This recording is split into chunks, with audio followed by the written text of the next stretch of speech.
Chapter 1760. 7 Lives Divine Clouds. Ling Han's eyes were sharp and his hands moved quickly. Pa!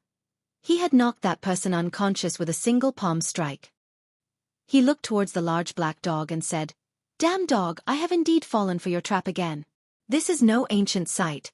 It clearly is the medicinal garden belonging to a major sect."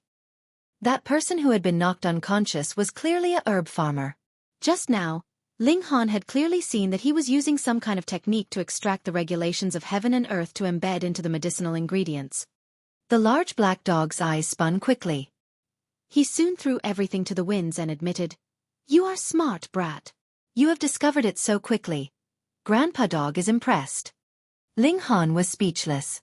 This damn dog was completely keeping silent about the major crime while admitting a smaller offense. "We are already here. Furthermore, you have already gotten quite a considerable amount of spoils in your pockets, so it would be too late even if you wanted to stop now." Going by the large black dog's tone, he was already dragged into the matter, so there was no need to pretend innocence. "Come on, let's go find the celestial medicine." Ling Han sighed. He thought that he was really weak-willed as his heart actually felt restless because of such a suggestion. "Come on," he said. Just like the large black dog had said, he was already in too deep. Then, he'd just play the role of robber this time round. The Empress, meanwhile, was completely unconcerned. In her philosophy, everything in the world was hers, and Ling Han was her man, so what couldn't he take for his own? They continued onwards, and continued harvesting medicinal ingredients on their way. They encountered a few more herb farmers along the way, and Ling Han knocked them all out before drawing them into the Black Tower. When they left later, he would release them. 2 days later, they were just walking on the path when a white figure streaked past their eyes at an incredibly fast speed. Ling Han's eyes followed that passing streak, and saw that it was a small deer. It was no taller than 3 inches, and was really pitifully tiny. And this deer was actually the color of flesh, being practically invisible. He could clearly see through into its body, but there were no organs. Instead, there was a seed. 7 Lives Divine Clouds. Ling Han suddenly called out. This tiny deer was not a real deer, but was rather a godly medicine called 7 Lives Divine Clouds. From birth, it had to undergo 7 transformations, and it would assume a different appearance every time. For example, it now had the appearance of a deer. In different appearances, the regulations it contained would be completely different. It could be considered an extraordinarily amazing celestial medicine. The 7 Lives Divine Clouds would be considered mature once it entered the first form, and could completely be harvested and consumed. However, in different forms, the regulations that one could obtain would also be completely different. He did not know the exact details. This was related to the environment that this celestial medicine was growing in. Because this celestial medicine had legs, and could run anywhere it liked. The tiny deer also turned around to look at Ling Han. Then it suddenly opened its mouth and said, "Damn brat, why are you looking at your grandpa deer like that? Be careful, or grandpa deer will RIP. This." Ling Han felt like he was about to cry. Why were all the creatures and events he encountered so abnormal? Some unknown change would take place in any ancient sites for no reason, and now he had encountered a celestial medicine that would actually spout crude words at him. Celestial medicine, obediently come to Grandpa Dog's mouth. The large black dog's eyes lit up, and he pounced towards the 7 Lives Divine Clouds. "Damn dog, you have not rinsed your mouth for a few million years, and your grandpa deer is about to die from the stink of your breath." The tiny deer's expression was filled with disgust. Its legs broke out into a run, and it immediately ran away rapidly. Ling Han, the Empress, and the large black dog all hurriedly set off in pursuit. Xiao, xiao, xiao. They were all moving at very fast speed as well. Ling Han and the Empress had both cultivated lightning flash. The speed of this technique was naturally high. Needless to say, the large black dog was even faster as it was specialized in instant teleportation. In the past, when it had still been in the Genesis tier, it had moved so fast that even a 4th Severance Grand Elder could not manage to catch up to it. But even so, they were not able to catch up to the tiny deer. This celestial medicine was very amazing. Wherever it galloped past, a great number of vines would sprout from the ground, and try to entwine Ling Han and his group, causing them a certain amount of trouble for them. Just a moment of delay was enough for the celestial medicine to maintain a specific distance between itself and Ling Han and his group with its speed. Bunch of trash, and you still want to eat your grandpa deer? You had best eat your grandpa deer's dust instead. That tiny deer turned around its head to mock them as it ran, its expression incredibly arrogant. The Empress was furious, and she launched an attack with a wave of her slender hand. Flashes of sword chi instantly danced out, slicing the heavens and striking the earth. That celestial medicine was so scared that it sprayed out a few drops of fluid, and its white face had already turned green in terror. When others encountered a celestial medicine like it, they all tried their best to catch it, but did not dare do anything else. That was because it was a celestial medicine. No matter what kind of injury it suffered, that was an incredibly colossal loss. With this kind of psyche added with its various tricks, it was able to mix around very easily here even though it had long since matured. Only when it encountered a few super elites did it have to let out some blood, but they could not bear to devour it completely.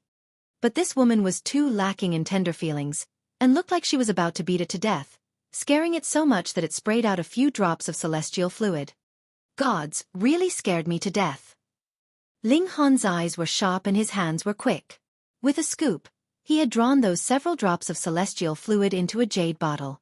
His expression was a little strange. This was indeed the treasure fluid from the body of a celestial medicine, but the problem was it had been sprayed out from the tiny deers behind just now. Thinking of this scene, it would definitely become a psychological nightmare for him when he consumed it. He was puzzled. Why did he keep encountering all these strange creatures and events? Surrender! I surrender! The tiny deer wailed. Don't chase Grandpa Deer anymore. If you guys want celestial medicine, Grandpa Deer will give you a little, all right? Please don't kill Grandpa Deer. It was very scared of death. Ling Han suddenly came upon an idea and said, "We won't harm you. Why don't you follow us? I have a medicinal garden, and I guarantee you will love it. You don't look like a good person at all. Wanting to fool your Grandpa Deer. You are still a few thousand years too young." The tiny deer's expression was filled with disgust. The Empress's expression turned cold, and she raised her slender hand. Love it, of course I will love it. The tiny deer's expression was immediately filled with determination, looking as if it would become angry if anyone dared to make it feel dislike. Ling Han couldn't help but look towards the large black dog and asked, "Is this a relative of yours?" The large black dog scratched his behind. "Looks like it. Looks like your sister. Your Grandpa Deer does not have any relatives as ugly as you. Just look, your teeth are showing already. How hideous." The tiny deer's skill at drawing aggression was also top-notch, and it began to provoke the large black dog. "Whyaya, Grandpa Dog is going to devour this guy." The large black dog bared his teeth. "Don't stop your Grandpa Dog." If it were not for Ling Han pulling him back by his tail, the dog would definitely have charged over by now. "Stop playing around." Ling Han drew the 7 lives divine clouds into the black tower. "Ah, ancestor." The moment the tiny deer set eyes on the reincarnation tree, it suddenly paled in shock, and galloped over to the roots of the tree. It raised its head and rubbed against it. After a while, it couldn't help but feel puzzled. That's not right, this mother tree has clearly already matured, but why has it not gained intelligence yet? It seems like it has only lived a few centuries. It had really not guessed wrongly. The reincarnation tree had had its growth expedited to maturity by a secret technique of small tower. From a seed until this present condition, its true age was actually even less than Ling Han's. Yet Ling Han was shocked, and couldn't help but ask Small Tower, "The reincarnation tree is also a life force of the heaven and earth?" Chapter 1761. Celestial Bath Pool. "That's right." Small Tower nodded frankly. However, the growth of this mother tree was also expedited, and it is far from becoming a source power. Thus, it is presently impossible for you to extract the source power. Then how much longer would it take? Ling Han asked. "At least a few eras," Small Tower replied calmly. Ling Han shook his head. There was no way to expect it then. A few 100 million years was too long. Perhaps it would be faster for him to find another reincarnation tree. In the celestial realm, there was definitely no small number of celestial kings that had lived longer than an epoch. No matter what, the 7 Lives Divine Clouds was considerably satisfied with the conditions inside the Black Tower. There was no small number of medicinal ingredients here, enough for it to rule over. There was a group of lackeys for it to boss around, and there was a mother tree which was the source of all the celestial medicines in this world too. The 7 Lives Divine Clouds made an agreement with Ling Han. Every 1,000 years, it would provide some celestial fluid for Ling Han, but Ling Han also warned it that it definitely could not be sprayed out from a specific part of its body. This celestial medicine said that there was another celestial medicine which was on extremely bad terms with it in this place. The two of them would always end up fighting when they met each other. The other celestial medicine was called Ultimate Celestial Elimination, and what it contained was completely the regulations of poison. Anywhere it passed, all living creatures would perish.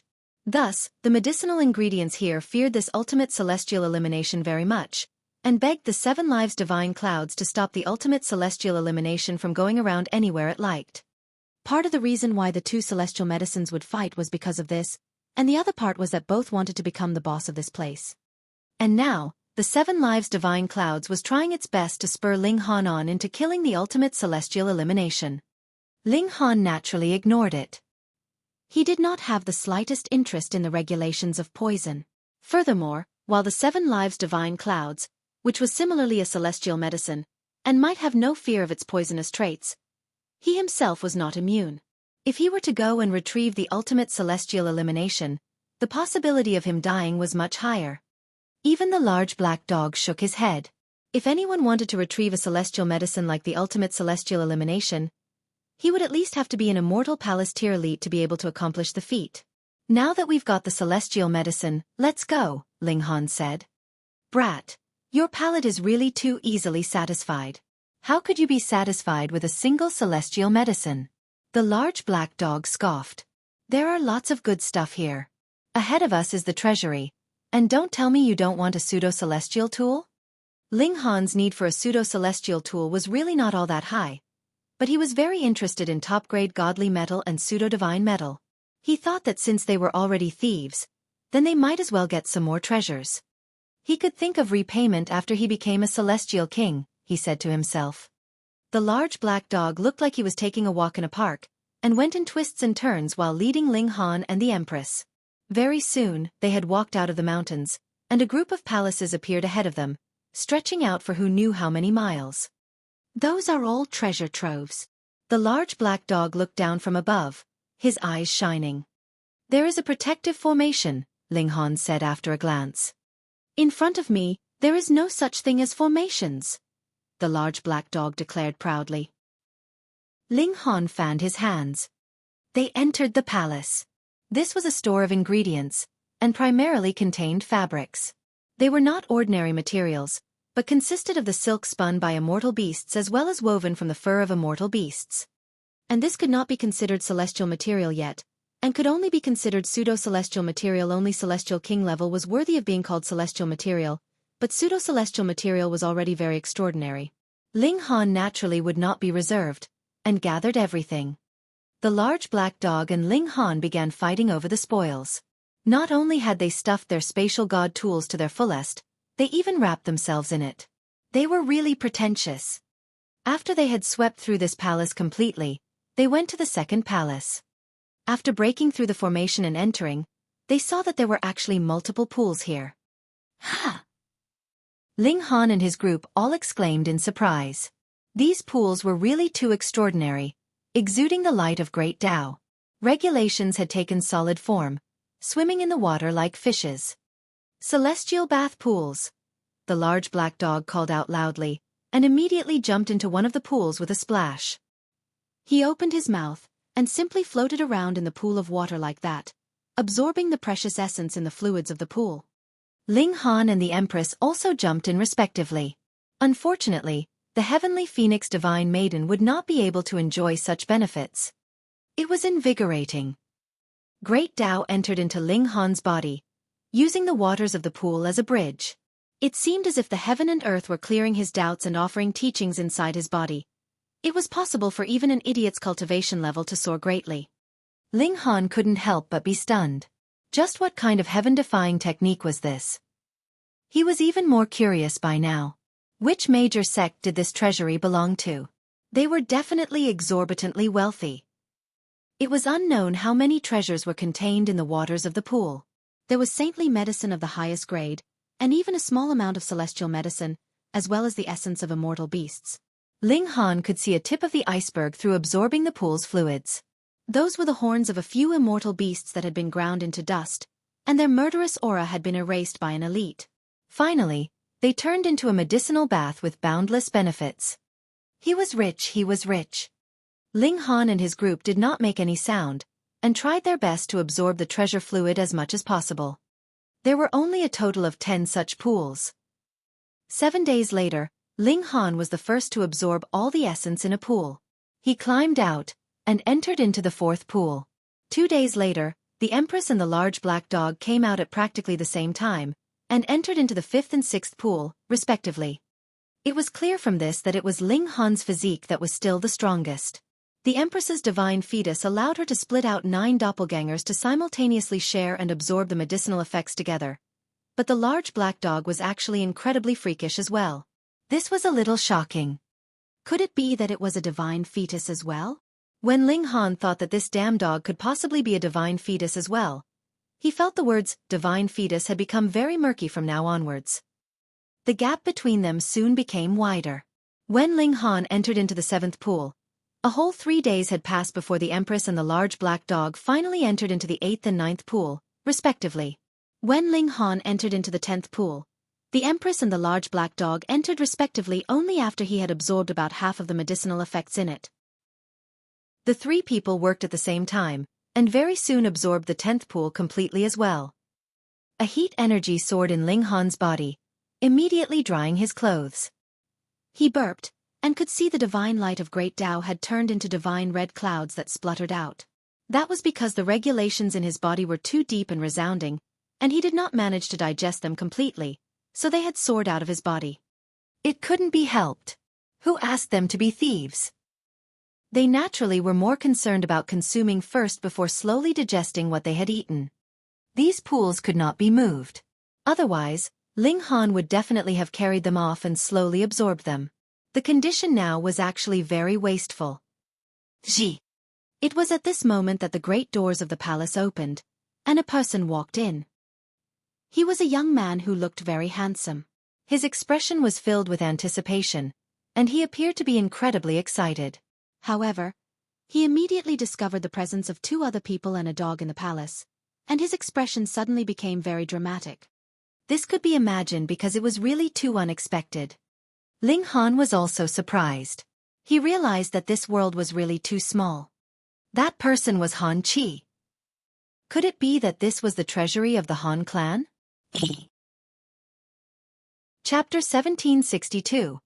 Advancing to Second Severance. Han Chi gaped, completely incapable of believing his own eyes. This place was the treasury of the Han clan, and also the most heavily guarded location. Putting aside the fact that outsiders wouldn't be able to come in here at all, even for the Han clan itself, there were not many members that were allowed to come here, either. He was the youngest son of the patriarch of the Han clan, and thus was given special privileges.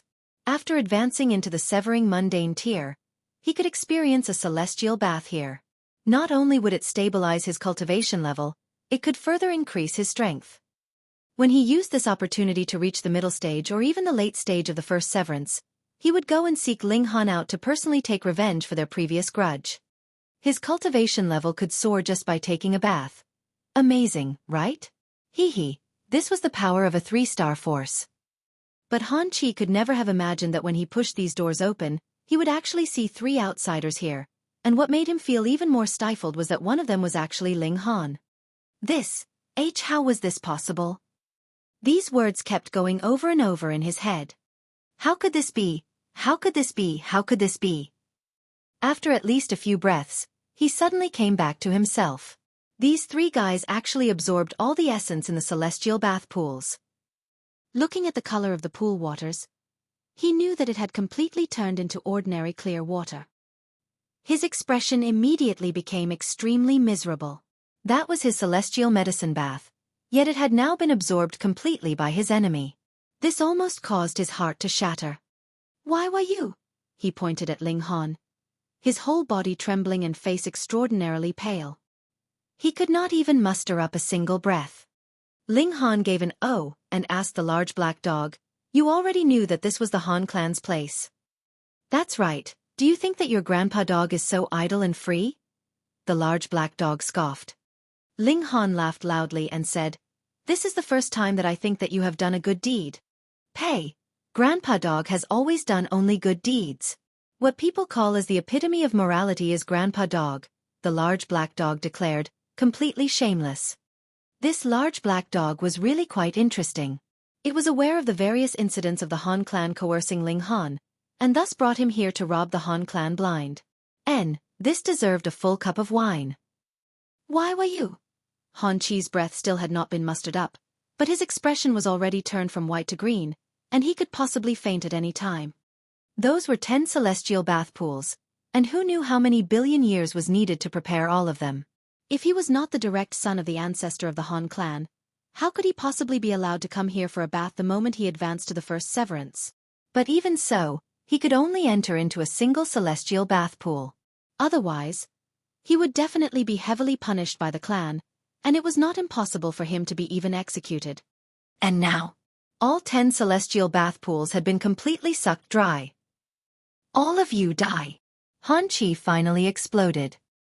He summoned a flag, and the moment it unfurled, a sudden air of extreme coldness spread out.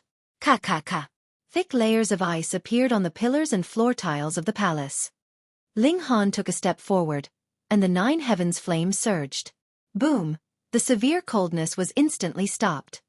He crossed his arms behind his back, and stepped towards Han Chi. The 9 heavens flame blazed, splitting the ice in half, allowing him to calmly and leisurely approach Han Chi.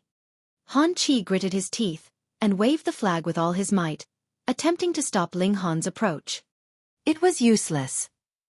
He had only just entered the first severance, so how was he supposed to match Ling Han? Even if the flag in his grasp was a pseudo-celestial tool, it was useless. At most it could only display the might of the peak stage of the first severance in his hands, and in front of Ling Han, this was less than nothing.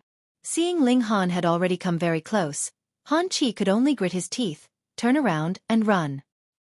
This was the territory of the Han clan, and who knew how many elites were standing guard here? How could Ling Han be allowed to do as he liked here?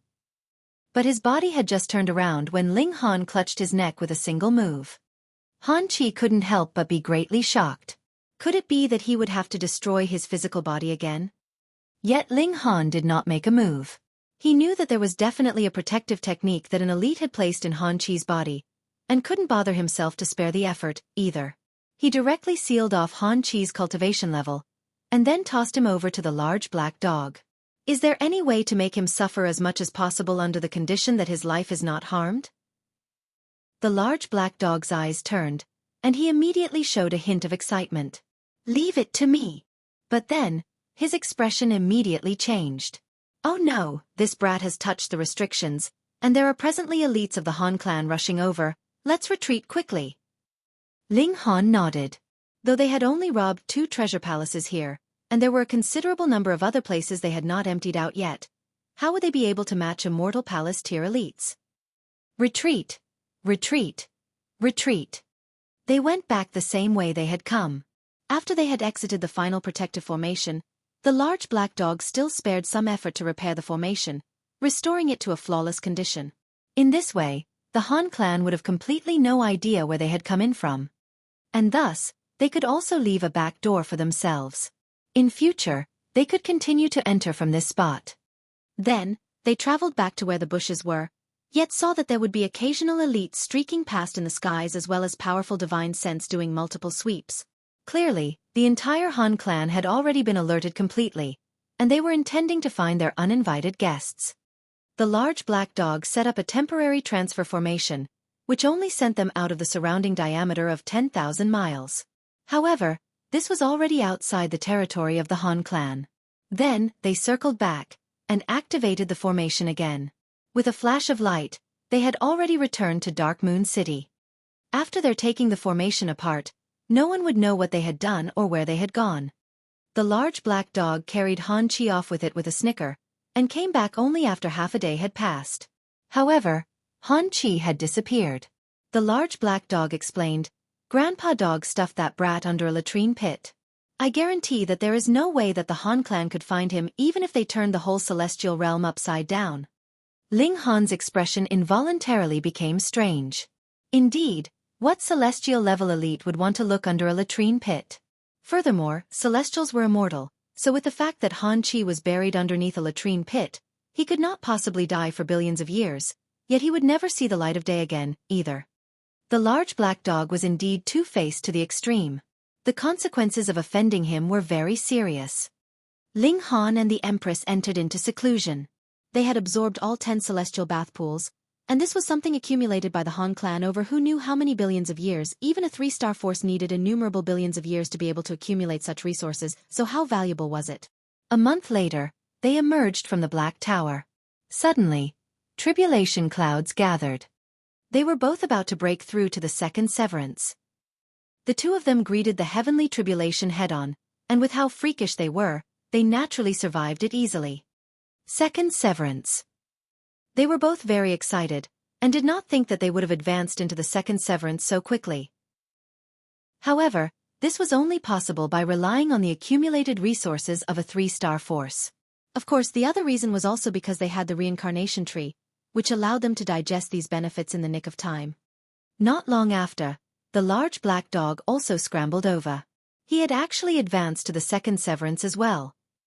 Ling Han was already able to remain calm in the face of this freak dog's strangeness.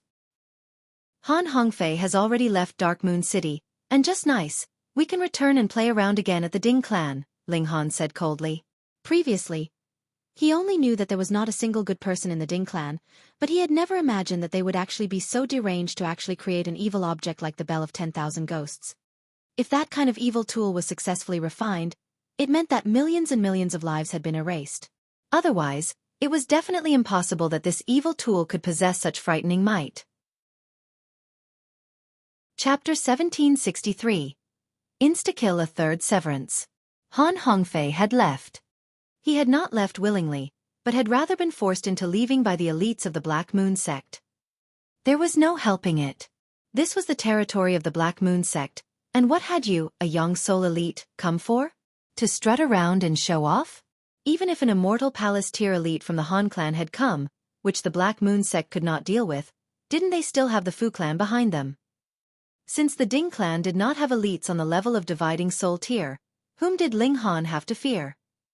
He and the Empress went to the Ding clan once again. The demons here. When they saw Ling Han, the guards at the entrance all screamed shrilly in their fear. They did not even bother with their job of guards anymore, and hurriedly turned around and fled, yelling sharply as they went. Ling Han stroked his chin. Was he really that frightening? Evil brat, have you come to accept your death? Ding Shan and Ding Song appeared at the same time. In these few days, Ding Shan had also returned from the Black Moon sect. Evil brat. Ling Han chuckled. You guys have refined such an evil object like the Bell of 10,000 Ghosts, so who exactly is evil here? We have several tens of thousands of clansmen in our Ding clan, yet more than half of them have been slaughtered at your hand, so if not you, who is the great evil here? Ding Shan stated menacingly. No matter what. He could not have imagined that a brat that had just advanced to the severing mundane tier would actually bring such a terrifying calamity to his clan. Ling Han's eyes swept over them and he retorted, everyone says advancing to the severing mundane tier is severing one's mortal bonds, but as I see it, what all of you have severed is your conscience. How dare you? Ding Shan roared in fury.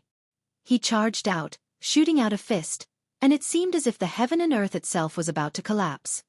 Ling Han stood with his arms crossed behind his back, neither moving nor evading, neither parrying nor blocking.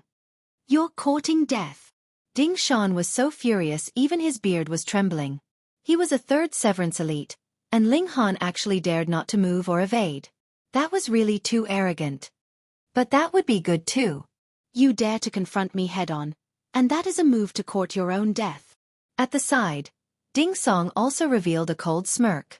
This brat was really puffed up with conceit. Did he think that he could match even a third severance? Ding Shan arrived, his entire body wrapped in the power of time.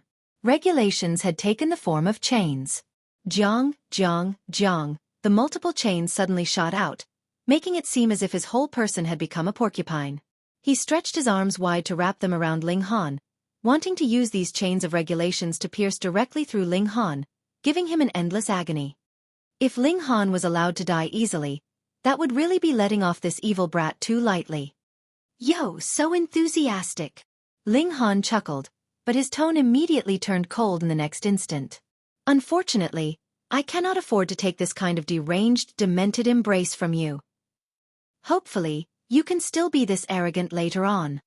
Ding Shan had already pounced on him. Ling Han moved, his right hand grabbing directly into the power of time.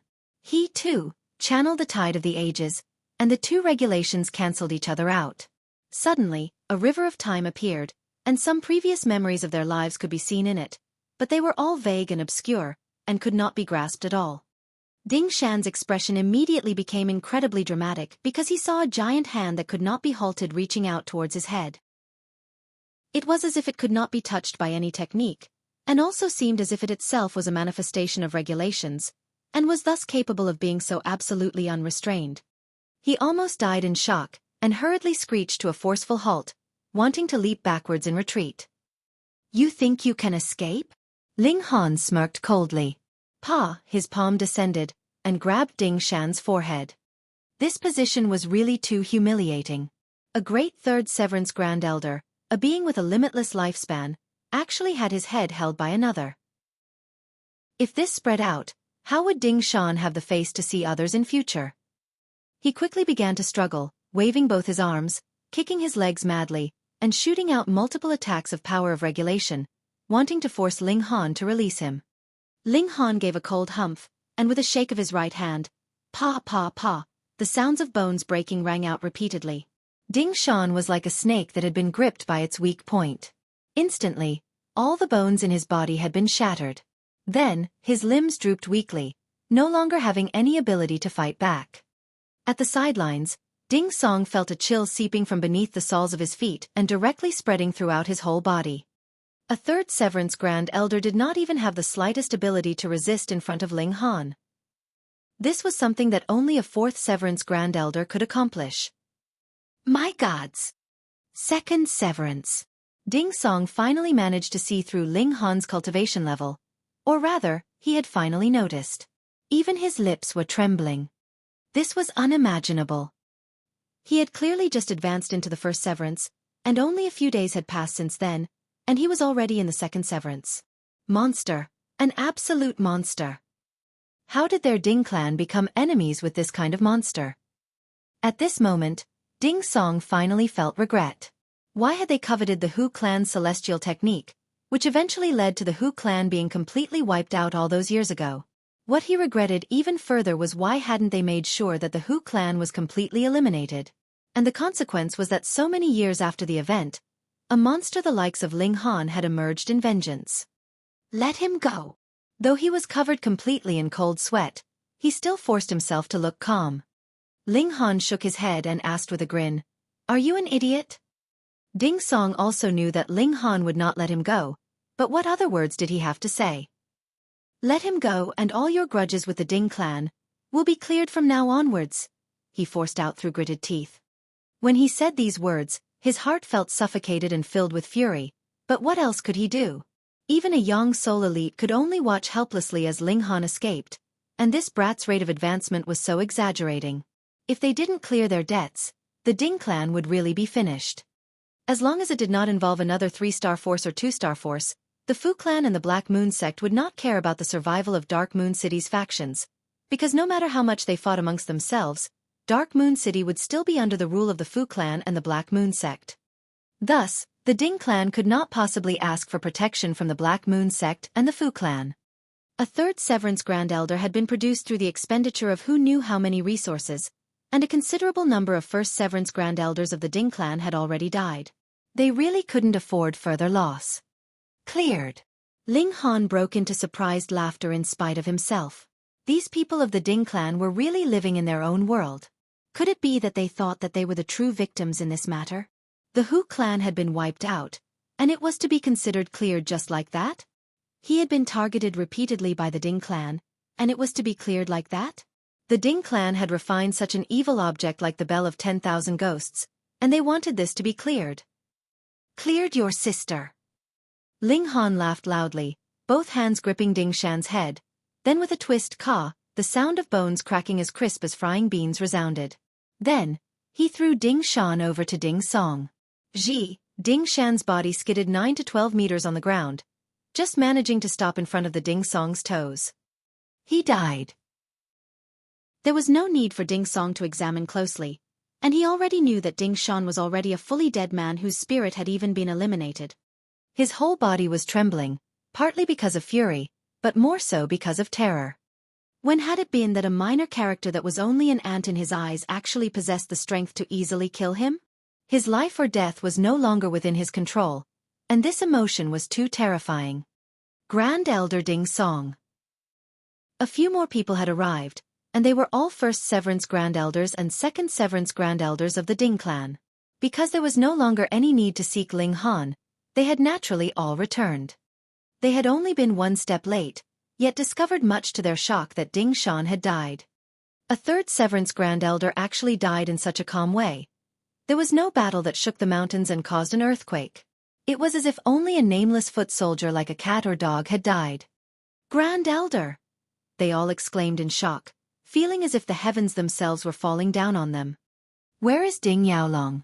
If he still doesn't come out, your Ding clan is going to die without any descendants left behind. With a thought from Ling Han, the 3 battle beasts leaped out of his body, beginning a grand massacre. All of a sudden, the Ding clan manor was drowned out in terrible screams. Chapter 1764. Everything has its vanquisher. The 10 beasts technique was a Celestial King tier secret technique, and the 3 battle beasts were more so imbued with source powers such as the 9 heavens flame and the Xianin source water. Although the battle beast which was imbued with the power of lightning was slightly weaker, it could still rival ordinary Third Severance Grand Elders. Who could block these 3 devastating battle beasts? The Ding clan was instantly transformed into a sea of destruction and blood. Cries of misery and agony echoed throughout the entire city. The Grand Elders of the Long clan and the Duan clan immediately arrived in the surroundings. In fact, even Mao Dai had come. However, these 3 elites only observed the battle in the distance, and they didn't show any signs of interfering. Moreover, they were all wearing expressions of shock and disbelief. Ling Han's battle prowess was incredible. The Grand Elders of the Long clan and the Duan clan were still confident that they could suppress Ling Han. However, after pondering over this question for a while, Mao Dai resolutely shook his head. If he were to battle against Ling Han, he would have no confidence that he could achieve a certain victory. Anyhow, the current situation was quite strange. Mao Dai, as well as the Grand Elders of the Long clan and the Duan clan, had all been attracted here by the commotion. However, where was Ding Yaolong? He was still hiding in some unknown corner. Was he afraid of Ling Han? This naturally couldn't be the case. He was at the peak stage of the 4th Severance, and he was also a supremely talented elite. Thus, he definitely possessed the ability to suppress Ling Han at this moment. Something felt off, so there was definitely more to the current situation than met the eye. Ling Han was also keeping alert against any sudden changes. In any case, the current massacre didn't need much of his attention anyway. The 3 battle beasts were seemingly invincible as they continued to wantonly wreak havoc. Evil brat! When only less than 1/10 of the Ding clan remained, a loud and furious roar suddenly boomed through the sky. Ding Yaolong had finally appeared. Ancestor! The remaining members of the Ding clan exclaimed in excitement. Ding Yaolong was the backbone of the Ding clan, and he was also the symbol of might and invincibility. Even if the entire Ding clan were massacred, it would still be eventually rebuilt as long as Ding Yaolong remained. Meanwhile, Ling Han was slightly astonished as he turned around to look at Ding Yaolong. This was because Ding Yaolong's hair was completely white, and his face was also full of wrinkles. He looked so old that Ling Han could barely recognize him. One had to realize that Ding Yaolong was a prodigy among prodigies.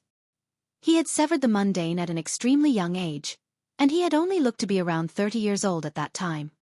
He had been tall and sturdy, and he had also been brimming with vitality and vigor. Now, however, he looked like a frail old man. He had transformed far too much. Die! Ding Yaolong roared as he charged at Ling Han. He then immediately launched an attack without saying anything else. Wang! He summoned his bell of 10,000 ghosts. Boom! A boundless ice-cold aura swept forth, and this was accompanied by the shrill wails of 10,000 ghosts.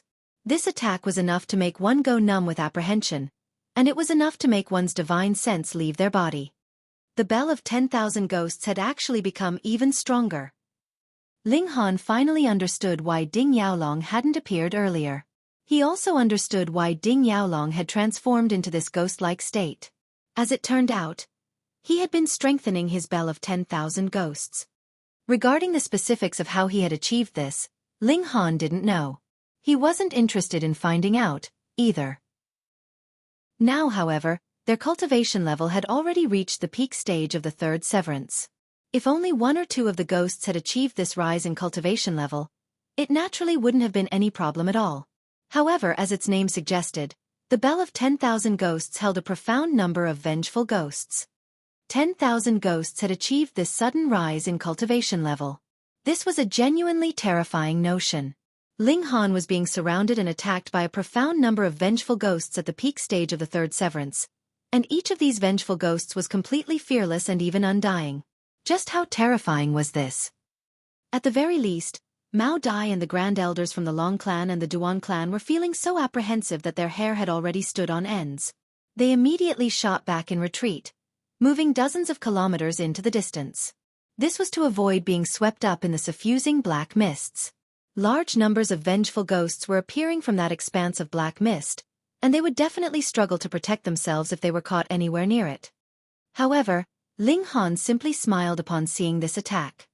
In the cultivation world, quantitative changes would often lead to qualitative changes.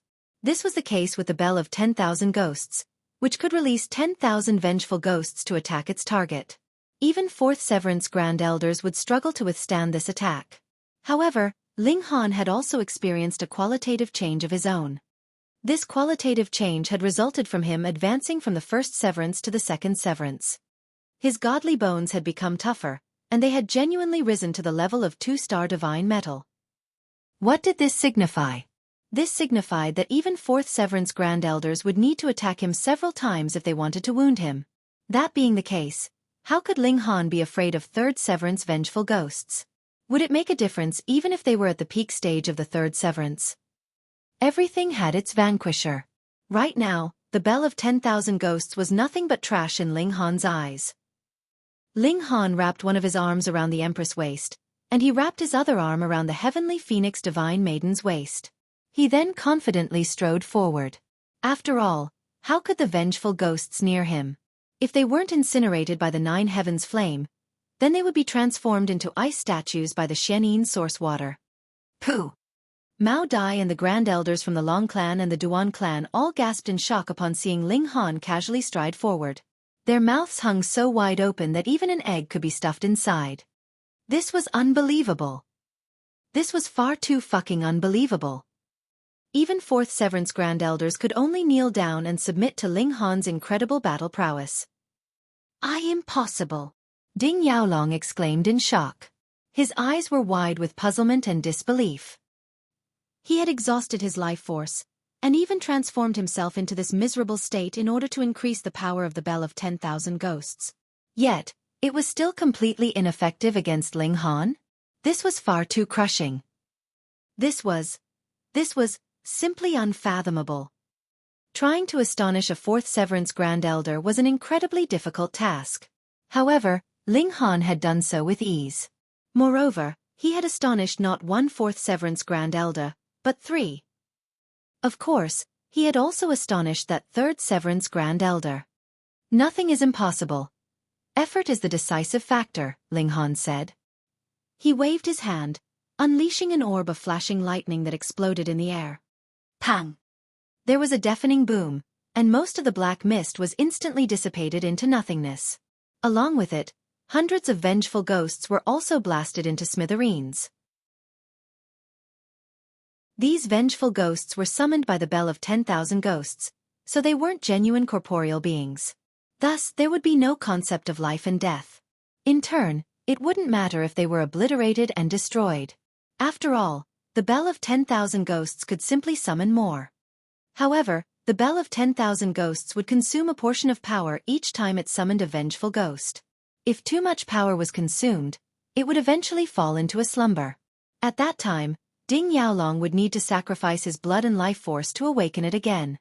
How can this be? How can this be? Ling Han continued to unleash cracking light spheres toward the swarm of vengeful ghosts. Even though the Bell of 10,000 Ghosts could continue to summon vengeful ghosts, the rate at which it did so was nowhere near the rate at which Ling Han was destroying them. Thus, the number of vengeful ghosts instantly started to decrease at a rapid rate. In the beginning, there had been 10,000 vengeful ghosts. Now, however, there was only a small number of sparsely located vengeful ghosts. At this moment, they posed absolutely no threat to Ling Han. The Grand Elders of the Long clan and the Duan clan exchanged a glance before immediately attacking in unison. They were going to seize this opportunity to eliminate their rival. Killing Ding Yaolong was not only to eliminate the problem of the Bell of 10,000 Ghosts. With his death, the resources of the Ding clan would also become the resources of the Long clan and the Duan clan. This was a huge and mouth-watering amount of wealth.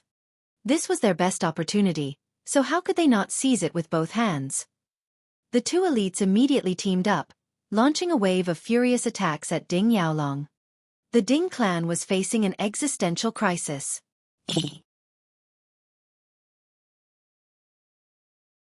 Chapter 1765. Annihilating the Ding clan. With his hands freed, Ling Han started to chase after and attack Ding Song and the other severing mundane tier Grand Elders. Who could escape from his lightning? Meanwhile, the Empress also summoned her 9 clones, each of which was a king tier among king tiers at the second severance. Moreover, since Ding Song had already been targeted by Ling Han, who else could rival her and her clones? Mao Dai hesitated for a moment before also resolutely joining the battle. With so many elites ganging up to attack them, the Ding clan was now facing an overwhelming existential crisis. This was their karma. In the past, the Ding clan had tricked the Hu clan, and borrowed the power of celestial king forces to annihilate the Hu clan.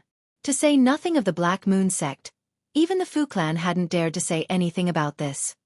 Now, however, they were facing the heavy consequences. Grand Elder. Ancestor.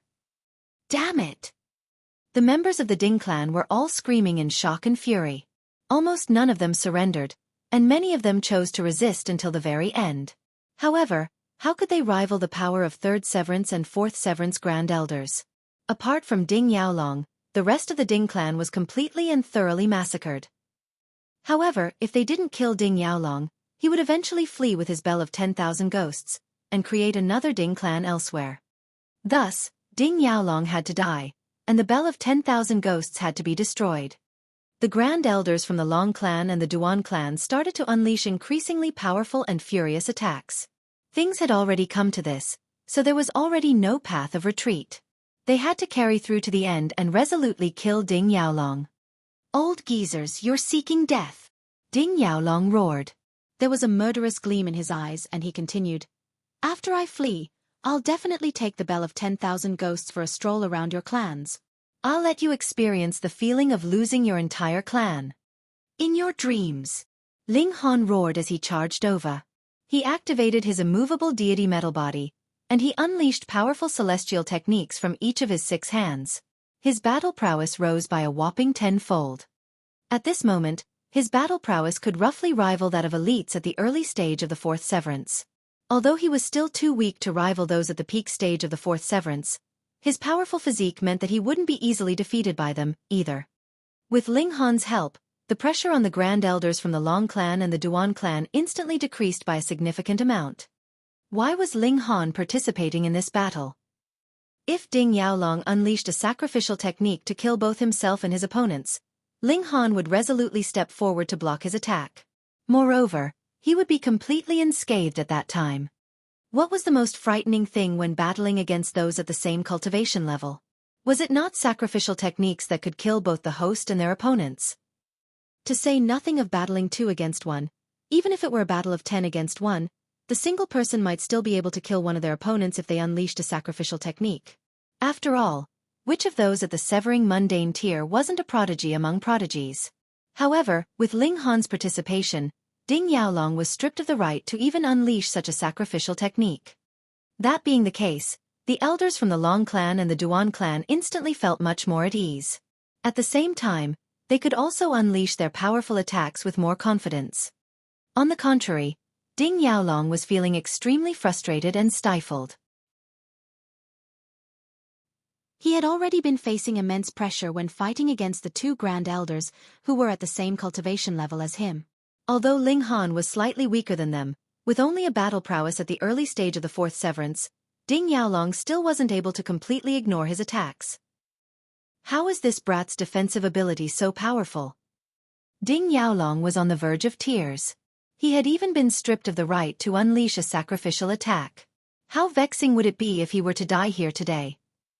Aya! He roared in fury and indignance. He was the only remaining member of the Ding clan, and he had already been pushed into a corner of despair. In fact, he couldn't even sacrifice his life to kill his opponents. This caused him to almost explode with rage and frustration. Commit fewer evils in your next life, Ling Han said coldly. He unleashed his Tide of the Ages, completely shattering Ding Yaolong's secret technique of time. This was an extremely powerful secret technique that pertained to the power of time. In fact, with the protection of this secret technique, Ding Yaolong could even gain the ability to fight against two Grand Elders at the same cultivation level as him. However, you've already committed far too many evils in this lifetime, so you won't have an opportunity to be reborn as a human in your next life. Brat, I'll kill you even if it means death, Ding Yaolong howled. His eyes were bloodshot as he furiously lunged at Ling Han. Ling Han snickered upon hearing this. Even if he didn't channel his indestructible heaven scroll, Ding Yaolong would still need to use the power of regulations to slowly refine him to death.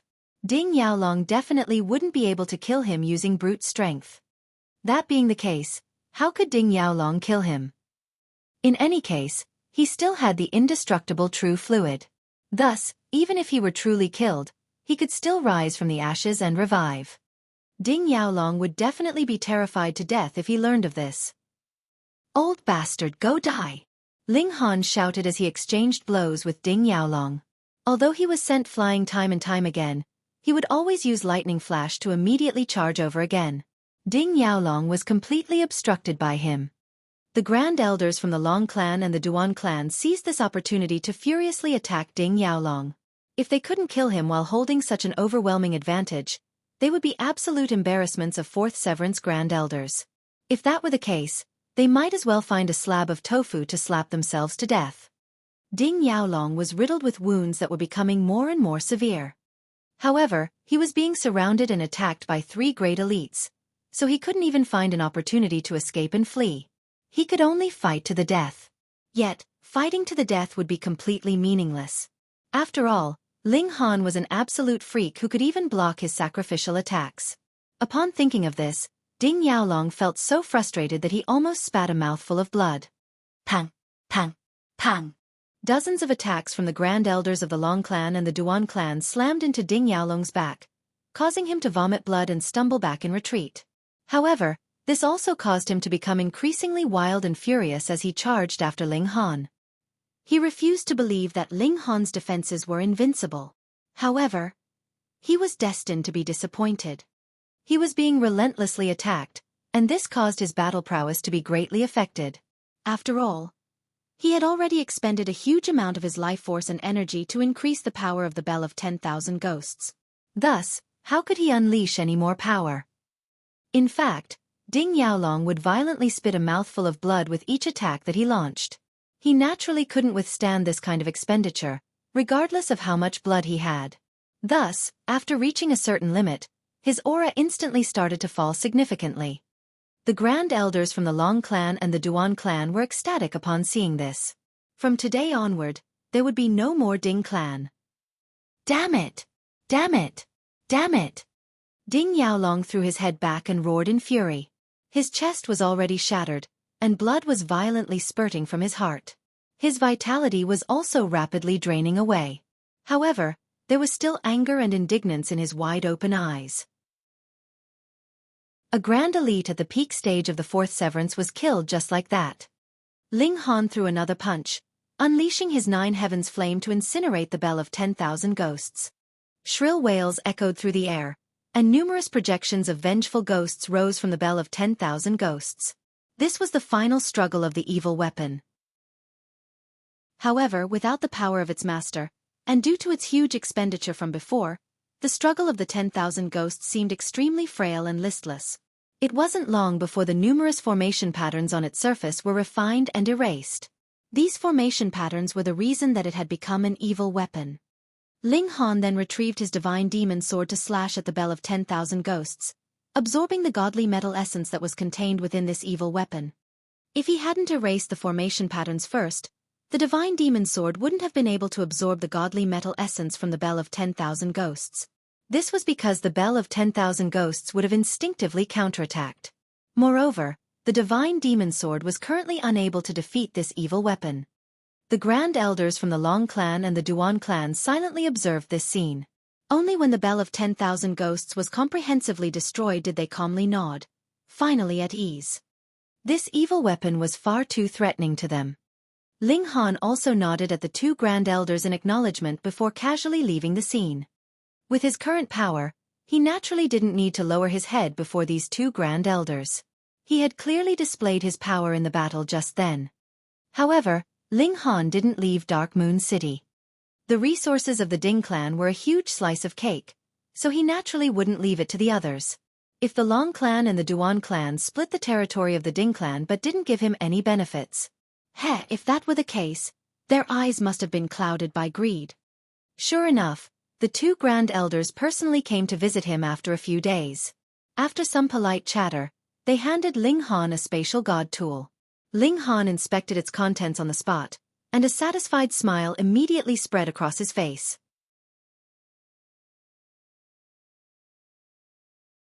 Chapter 1766. Separation Resentment City. Ling Han headed toward Separation Resentment City with Mao Dai. Separation Resentment City was where the Fu clan was located, and Mao Dai had initially planned on joining the Fu clan after reaching the 4th severance. However, after witnessing Ling Han's incredible power, he didn't have any interest in remaining in Dark Moon City anymore. He wanted to join the Fu clan as soon as possible so that he could continue to grow stronger.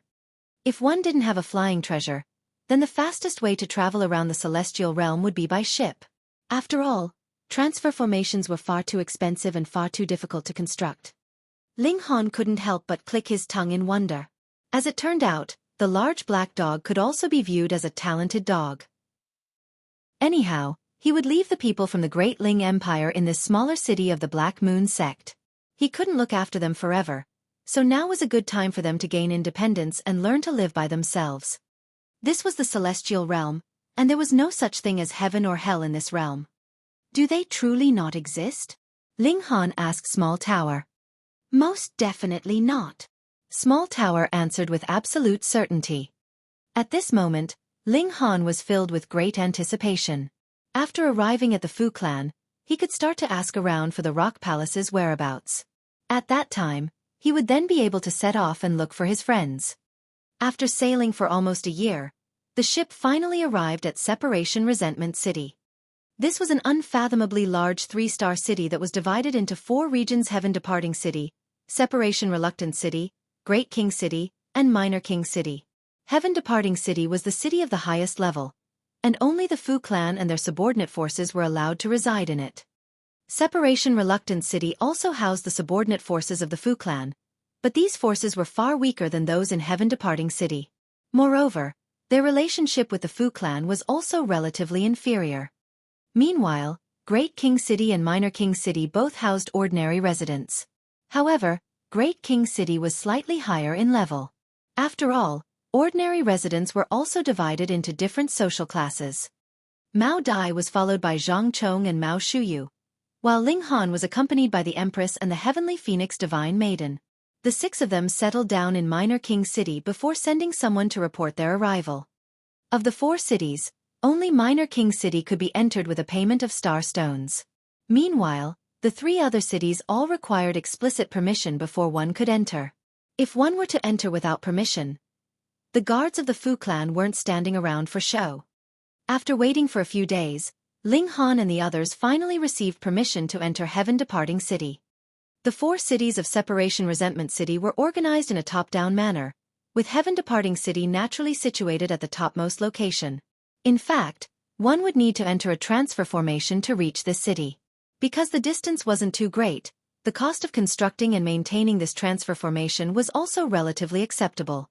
Otherwise, perhaps only Celestial King tier forces would be able to shoulder the costs of maintaining a transfer formation between 2 3-star cities. After arriving here, Mao Dai bade farewell to Ling Han. Although Mao Dai was a prodigy, he was far inferior when compared to Ling Han. Thus, the two of them received extremely different treatment when being recruited by the Fu clan. One day later, Fu Gaoyun excitedly ran over to visit Ling Han. "Brother Ling, you've finally come."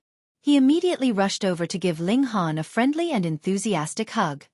Ling Han smiled upon seeing Fu Gaoyun. In fact, he had obtained almost half of the Ding clan's accumulated wealth. Why half? This was because he had left Dark Moon City, meaning that he couldn't obtain the Ding clan's fixed assets. For example, he couldn't obtain the Ding clan's precious mines. As such, the Long clan and the Duan clan had given him most of the liquid assets. That being the case, Ling Han had almost 100 million starstones at this moment. Judging from this, one could also see just how wealthy these powerful forces were. Moreover, the Ding clan was only a severing mundane tier clan. Ling Han was about to repay Fu Gaoyun with starstones, yet Fu Gaoyun didn't care about this at all. After all, he had bought the godly metal on credit. As the future clan leader of the Fu clan, who dared to press him for repayment? "Brother, if you still didn't come, Elder Yen would soon explode," Fu Gaoyun said. This was another reason why he had rushed over so quickly. He needed to take Ling Han to visit Xiong Yen as soon as possible. Otherwise, this great alchemist might directly wreak havoc in the Fu clan. Ling Han laughed heartily upon hearing this, and he followed Fu Gaoyun to visit Xiong Yen. He naturally brought his newly received spatial god tool to the Fu clan as well, and after passing through a stone gate, he arrived before a courtyard. Upon entering this courtyard, he saw that in addition to Xiong Yen, there was also a white-haired elder as well as a beautiful young woman. This woman was truly beautiful. She had a slender body, smooth and jade-like skin, and glossy raven-black hair. However, Fu Gaoyun immediately grimaced upon seeing this young woman. It was as if he wanted to immediately turn around and leave. "Hey, little Yun Yun!" the beautiful young woman exclaimed upon seeing Fu Gaoyun. She wasn't reserved at all, and she seemed even bolder and more straightforward than men. "Why do you always run away when you see me? It's not like I'll stick a rod through your A*S or anything." Upon hearing this, Ling Han immediately understood why Fu Gaoyun was wearing such a sulky expression. This young woman was far too bold. The white-haired elder shook with anger and shouted, "Young lady, why don't you act like a proper woman at all?" He was Situ Tang, and he had finally come to visit today after being pressed by Xiong Yen several times. Meanwhile, that bold young woman was his only granddaughter. She was called Situ Xiaozhen, and because her parents had died early, she was Situ Tang's only remaining relative. As such, she was extremely spoiled and pampered by him. However, it was also because of this that she had grown to become the bold woman that she was today. This frustrated him to no end. Situ Xiaozhen replied with a simple, "Aha." She didn't dare to publicly retort her grandpa. However, even though she obediently listened to his critiques, she would never end up changing her ways. Fu Gaoyun stepped forward and respectfully bowed to the two great alchemists. "My respects to Elder Yen and Elder Tang." These were the two most high-ranking alchemists of the Fu clan, and they were also the greatest assets of the Fu clan. Thus, they deserved the respect of everyone in the Fu clan. The two alchemists replied with a smile. Xiong Yen then grinned widely as he walked up to Ling Han, saying, "Brat, you've finally come. Come over here. Let me see if your alchemy has improved or not." "Old geezer Yen, why did you drag me over here?" Situ Tang said in irritation. "I'm extremely busy, and I don't have time to bullsh tea around with you."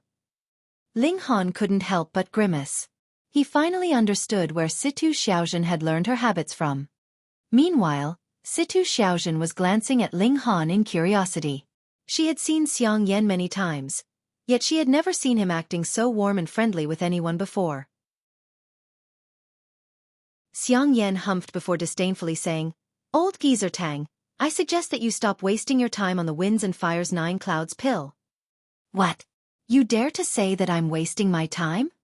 Situ Tang immediately jumped up, continuing, "You're the one wasting your time. Your entire family is wasting their time. Just you wait.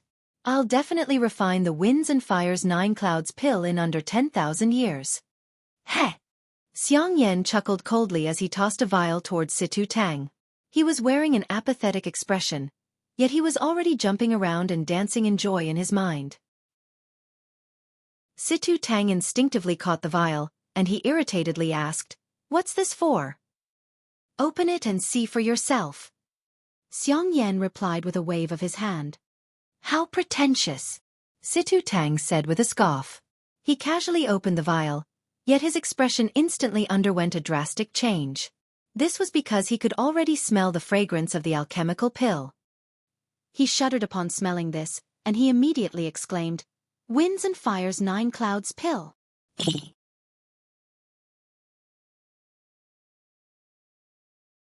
Chapter 1767.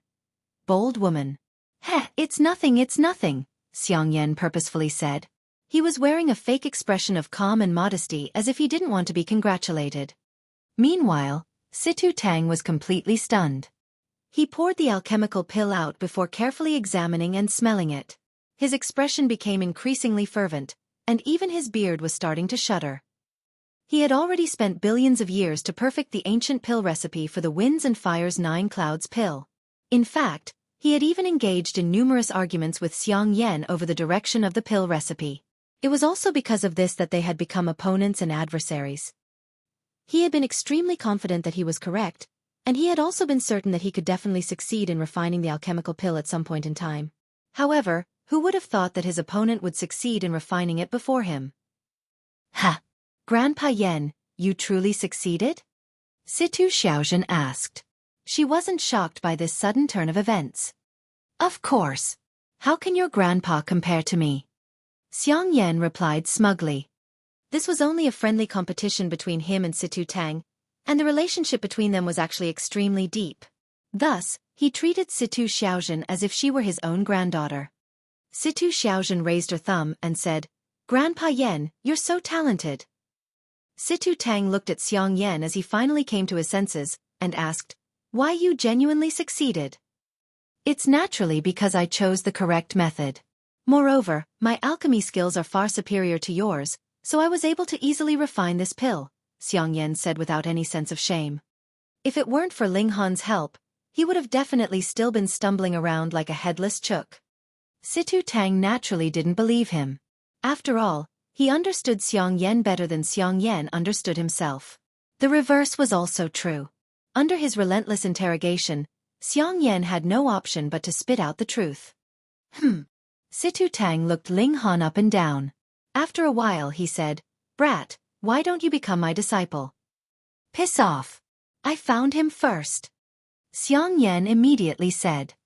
"Bull**T. Your **TTY skills will only hold him back. It's naturally better if he becomes my disciple." Situ Tang said with a scoff. "Just a single hand of mine is more powerful than you. Just a single finger of mine is more powerful than you," Xiang Yan said, unwilling to back down. "Just a single fingernail of mine is more powerful than you. Just a single hair of mine is more powerful than you." The two elders glared at each other, and it was as if they were about to break into a fight. They didn't possess the reservedness and dignified aura of great alchemists at all. "Let's go, these two old geezers are arguing with each other again. It'll be a dozen or so days before they finally stop." Situ Xiaofan clapped her hands and continued, "Hurry up and leave. What are you still standing there in a daze for? Is your **S feeling itchy?" Ling Han glanced at Fu Gaoyun, and Fu Gaoyun also glanced at him. This young woman was even bolder and more vulgar than men. They left the courtyard, and it wasn't long before they heard a series of banging and clanging sounds. It was clear that the two elders had already started fighting. "It's not like you have 3 heads and 6 arms or anything, so why are you so adored by those two old geezers?" Situ Xiaofan asked in curiosity. She was wearing the expression of a pervert, and she looked him up and down as if he were a beautiful woman. Perhaps you have some extraordinary talent? She turned her gaze toward Ling Han's lower body, and it was as if her gaze possessed little hands that were also observing him. Ling Han almost raised his leg to kick her away. This woman had definitely reincarnated into the wrong body. Brother Fu, didn't you say we were going somewhere just then? He suddenly said. Yeah, that's right. Fu Gaoyun hurriedly clapped his hands and said, I almost forgot about that. Anyway, let's go. The two of them hurriedly turned around to flee. You're trying to ditch me? Situ Xiaofan said with a snicker. As she said this, she immediately started to chase after them. However, she couldn't keep up with Ling Han and Fu Gaoyun's speed, so it wasn't long before she completely lost track of them. She stopped in irritation and she murmured, This city is only so large, and there's no way you can run to the heavens. I'll find you two sooner or later. Fu Gaoyun stopped and said, Brother Ling, starting from tomorrow, you and your wife can both enter the Heavenly Dragon Academy. What Heavenly Dragon Academy? It's an academy founded by the Fu clan. Apart from members of the Fu clan, this academy also educates the members of some nearby clans.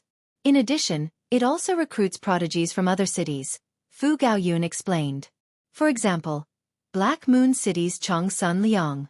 However, because the lowest requirement for recruitment is reaching the Severing Mundane tier, Changsun Liang wasn't able to enter in the beginning. Otherwise, he would have been recruited to the academy long ago. Ling Han nodded in understanding. He then asked, What about my other wife? Fu Gaoyun patted his chest and said, We naturally have to open the back door for you. Sister Heavenly Phoenix will be enrolled as if she were a member of the Fu clan. She'll definitely reach the Severing Mundane in under 100 million years. The Fu clan held Ling Han in such high regard not only because of his cultivation talent, but also because of Xiang Yan's adoration toward him. Otherwise, how could the Fu clan break their own rules for a measly Severing Mundane tier prodigy? Reaching the Severing Mundane tier in under 100 million years. This wasn't slow. In fact, it could even be regarded as astonishingly quick. However, Ling Han didn't want the Heavenly Phoenix Divine Maiden to perform a normal severance. Otherwise, she could only sever her own mundane relationships. Severing heaven and earth would be far too difficult for her. Perhaps there exists some supreme celestial medicine or celestial pill that can help her sever heaven and earth. Ling Han trusted his own alchemy skills. It didn't matter too much if he couldn't refine such a pill now would eventually be able to refine it. Perhaps he would succeed in doing so when he became a celestial king. Fu Gaoyun waved goodbye. Ling Han retrieved the huge amount of godly metal to feed the divine demon sword, and when all of this godly metal was transformed into scrap metal, the divine demon sword finally advanced to the level of 2-star pseudo-divine metal. Pseudo-divine metal was divided into 10 ranks, and those above the highest rank could be regarded as genuine divine metal. I've almost consumed 2/3 of my wealth. Moreover, it's already so expensive now, so how expensive will it be when I want to raise the divine demon sword to the level of 7-star pseudo-divine metal or 8-star pseudo-divine metal? Ling Han was slightly worried upon thinking of this. At that time, he would need to spend an astronomical amount of star stones. Whatever. That's a problem for the future. As I become more powerful, obtaining wealth should also become easier and easier. The next day, Ling Han set off for the Heavenly Dragon Academy with the Empress and the Heavenly Phoenix Divine Maiden. In order to avoid trouble, the Empress had already concealed her true appearance. However, she was slightly unhappy about this because she was unable to show her beauty to Ling Han at all times.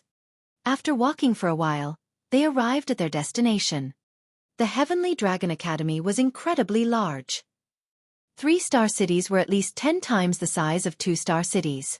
Although this city was divided into 4 smaller regions, and although this academy only occupied one corner of Heaven Departing City, the Heavenly Dragon Academy was still as large as the entire Dark Moon City. There were tall mountains in the academy, and there were also large seashores in the academy. The Heavenly Dragon Academy was like a huge standalone city. The gate of the academy was comparatively small, with the 2 gate pillars only measuring 300 meters in height. Moreover, there was only a gate lintel, and there wasn't actually a physical gate door. The pillars were engraved with coiling heavenly dragons, and these dragons looked extremely lively and realistic. Their mouths were also wide open and roaring in fury, and this would make one feel a sense of intense might and pressure. Although there was no physical gate door, this didn't mean that any random person could enter the academy. This was because there existed a formation that blocked anyone who didn't possess the relevant talismans from entering. During his visit yesterday, Fu Gaoyun had already given Ling Han 3 talismans to enter. At this moment, there was seemingly some argument going on before the gate. Ling Han looked over, only to see Mao Dai furiously arguing with a young man. His eyes were burning with anger. Crawl through my legs or fuck off.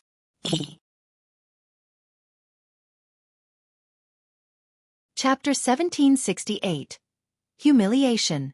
This was an extremely arrogant young man, and he was blocking Mao Dai's path into the Heavenly Dragon Academy. If Mao Dai wanted to enter, he would have to crawl through this young man's legs. However, who was Mao Dai? He was a prodigy, and he was a 3rd Severance Grand Elder. So, how could he endure such humiliation? However, this was the Fu clan's territory, and Mao Dai had only just arrived here. Thus, he couldn't rashly engage in battle. As such, he could only use reason to try to talk his way through. As long as he could resolve this with words, he definitely wouldn't engage in physical battle. Sir, have I offended you in any way? Mao Dai asked in a solemn voice. Because he was entering the academy, he was by himself at this moment. Otherwise, as young and energetic as Zhang Chong and Mao Shuyu were, they would have definitely exploded in anger already. Ha ha ha ha. The young man laughed wantonly, and there was an expression of disdain on his face. Is trash like you worthy of offending me? Mao Dai was even more enraged upon hearing this. However, he forcefully suppressed his anger and said, Then why are you making things difficult for me? The young man raised his chin and said, Because I want to. His expression was filled with provocation and arrogance. Upon hearing that, Mao Dai abandoned all hope of resolving this peacefully. This young man was definitely targeting him on purpose. With this in mind, he immediately roared, Excuse me. His right hand shot forward, grabbing at the young man's wrist. He was going to toss this young man behind him. Naive, the young man said with a sneer. He also replied with an attack of his own. Wang! A ball of flames instantly burst to life in his palm. However, looking closely, this ball of flames was completely different from ordinary flames. It looked like a ball of ghostly flames, and it radiated with an extremely terrifying and chilling aura. Mao Dai didn't wait for this attack to hit him, and he immediately stopped his attack before leaping back in retreat. He was as quick and nimble as a rabbit. Still trying to escape? The young man said with a snicker. His hand continued to rapidly shoot at Mao Dai. 4th Severance. Ling Han was slightly astonished upon seeing this. After one reached the severing mundane tier, it would be extremely difficult to determine their specific cultivation level if they didn't release their aura. For example, a 4th Severance Grand Elder would only be able to determine that a 1st Severance Grand Elder was weaker than them. However, they wouldn't be able to determine by how much. Of course, a dividing soul tier cultivator would naturally be able to determine the specific cultivation level of a severing mundane tier cultivator. However, this was relatively meaningless during battle. After all, dividing soul tier cultivators could easily crush severing mundane tier cultivators. As such, what did it matter whether they were at the 1st Severance or 4th Severance? Anyhow, this young was actually at the 4th Severance. His appearance wasn't old, so it was clear that he had severed the mundane at a relatively young age. Moreover, because those at the severing mundane tier possessed an infinite lifespan, their appearance naturally wouldn't undergo any change. In any case, advancing from the 1st Severance to the 4th Severance was no easier than advancing from the Genesis tier to the severing mundane tier. This young man looked like a profligate, yet this was only his external appearance. He had advanced to the severing mundane tier, so could he be a genuine fool? After gaining the upper hand, the young man continued to bear down on Mao Dai. Mao Dai continued to dash around, and it was clear that he had severely underestimated the young man's strength. At this moment, he had already fallen into a huge disadvantage. He was completely unable to break free from the young man's grasp no matter what he did. This was the overwhelming advantage that 4th Severance elites possessed over 3rd Severance elites. Fortunately, Mao Dai had performed flawless severances. Even though he couldn't be regarded as a king tier, the young man before him was only an elite who had performed normal severances. That being the case, Mao Dai was only stuck at a huge disadvantage. He wouldn't be defeated any time soon. After retreating for a while, Mao Dai finally found an opportunity to break free from his disadvantage. He then unleashed his aura and started to battle against the young man. Ling Han observed them for a brief moment before shaking his head. Although Mao Dai had performed flawless severances, he was still one severance weaker than his opponent. In other words, there was a huge gulf between their battle prowess, and it was likely that Mao Dai would fall into a disadvantage again after 100 or so exchanges. After 1,000 or so exchanges, it was likely that he would be comprehensively defeated. Of course, the situation would become more uncertain if Mao Dai unleashed some powerful trump card. "I've underestimated you," the young man said in astonishment. As a fourth severance elite, he had initially thought that he could defeat Mao Dai in just a few simple exchanges. However, there was an unexpectedly huge gulf between those who had performed flawless severances and those who had performed normal severances. Thus, he was still unable to fully suppress Mao Dai. In fact, he was only at the early stage of the fourth severance, while Mao Dai was at the peak stage of the third severance. Moreover, he had also accumulated experience at this cultivation level for an extremely long time. Thus, his battle prowess had already been tempered to an extremely powerful level. If the young man were at the peak stage of the fourth severance, and if Mao Dai were at the early stage of the fourth severance, he would definitely be powerful enough to turn the tables. "Black Jade Hand," the young man roared with a sneer. Wang! His hands became black, but this wasn't a dark and inky black. Rather, it was a semi-transparent and jade-like black. However, there were also visible black veins in his jade-like hands, and these veins were pulsating with numerous symbols of the Great Tao. Secret technique of the Fu clan, Black Jade Hand. Mao Dai also roared as he beat his chest, and a bright red light instantly burst forth from his eyes. His battle prowess rose by a significant amount as he moved to block the Black Jade Hand. Boom! The Black Jade Hand spread open and enveloped the surroundings. This was a crushing attack, and as the Black Jade Hand pressed down, Mao Dai was much like a grasshopper trying to block a cart. His struggle was completely futile. Pang! The earth trembled, and bursts of golden light instantly rose from the ground. However, this tremor quickly died down. The academy was protected by formations, and these formations would automatically activate when they detected powerful shockwaves. The dust settled, and one could see that Mao Dai was still standing. However, his face had already become as white as a sheet, and there was also blood seeping from the corners of his mouth. His eyes were filled with fury. Meanwhile, the young man didn't look to be in a much better situation. This was most likely because the Black Jade Hand had expended much of his energy. However, Mao Dai had definitely suffered heavier wounds than him. After all, he was inferior in cultivation level, and he had just blocked such a powerful attack. "Are you going to crawl or not?" the young man asked as he spread his legs apart and pointed between them. Mao Dai clenched his hands into fists, and the veins on his arms were bulging. He definitely wouldn't accept such humiliation. However, this was his first day at the Heavenly Dragon Academy, so he definitely couldn't be late or missing. Otherwise, how would the teachers of the academy view him? How arrogant and careless would that be? Meanwhile, Ling Han was pondering over how the large black dog would react. If it were him, he would definitely agree without hesitation. While crawling through, he would then bite either the young man's weenie or his bum. He would definitely give the young man all the joy that he could wish for. However, only the large black dog could do such a thing. Ordinary people definitely wouldn't dare to emulate him. They wouldn't have the face to do so.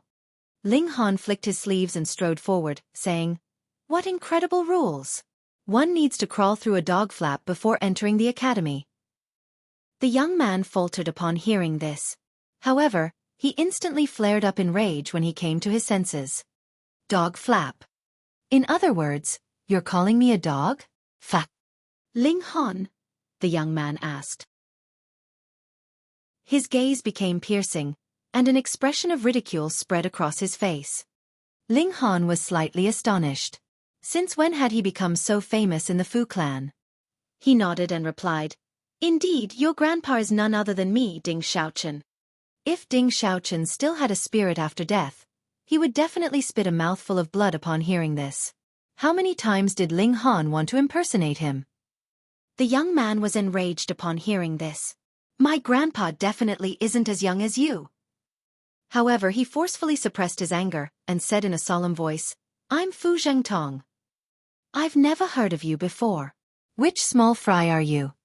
Ling Han said with a wave of his hand. He didn't give the young man any face at all. The young man had treated Mao Dai with such disrespect, so Ling Han was naturally feeling extremely unhappy with him. I've always heard that you were extremely arrogant. Sure enough, you're as arrogant as can be. Fu Zhengtong said coldly. Chapter 1769. Caught in the crossfire. Always heard? Heard from whom? Ling Han gazed at the young man and said, Oh, I seem to be fairly famous. I'm not praising you. Fu Zhengtong couldn't help but shout. For some reason, he was easily triggered by Ling Han. Who's always talking about me? Ling Han asked with a smile. Fu Zhengtong chuckled coldly. He then stared at Ling Han for a while before answering, The holy son of the lunar sect. Bei Xianming. Ling Han involuntarily said a silent, oh in his mind. There was no such thing as random love in this world, and there was similarly no such thing as random hate. Even a profligate disciple like Fu Zhengtong wouldn't randomly block the entrance to the academy for no good reason. However, if he were an acquaintance of Bei Xianming, then everything would make perfect sense. Bei Xianming had suffered at the hands of Ling Han before, so he was now encouraging Fu Zhengtong to block the gate to the academy. As for Mao Dai, he was simply someone who had been caught in the crossfire.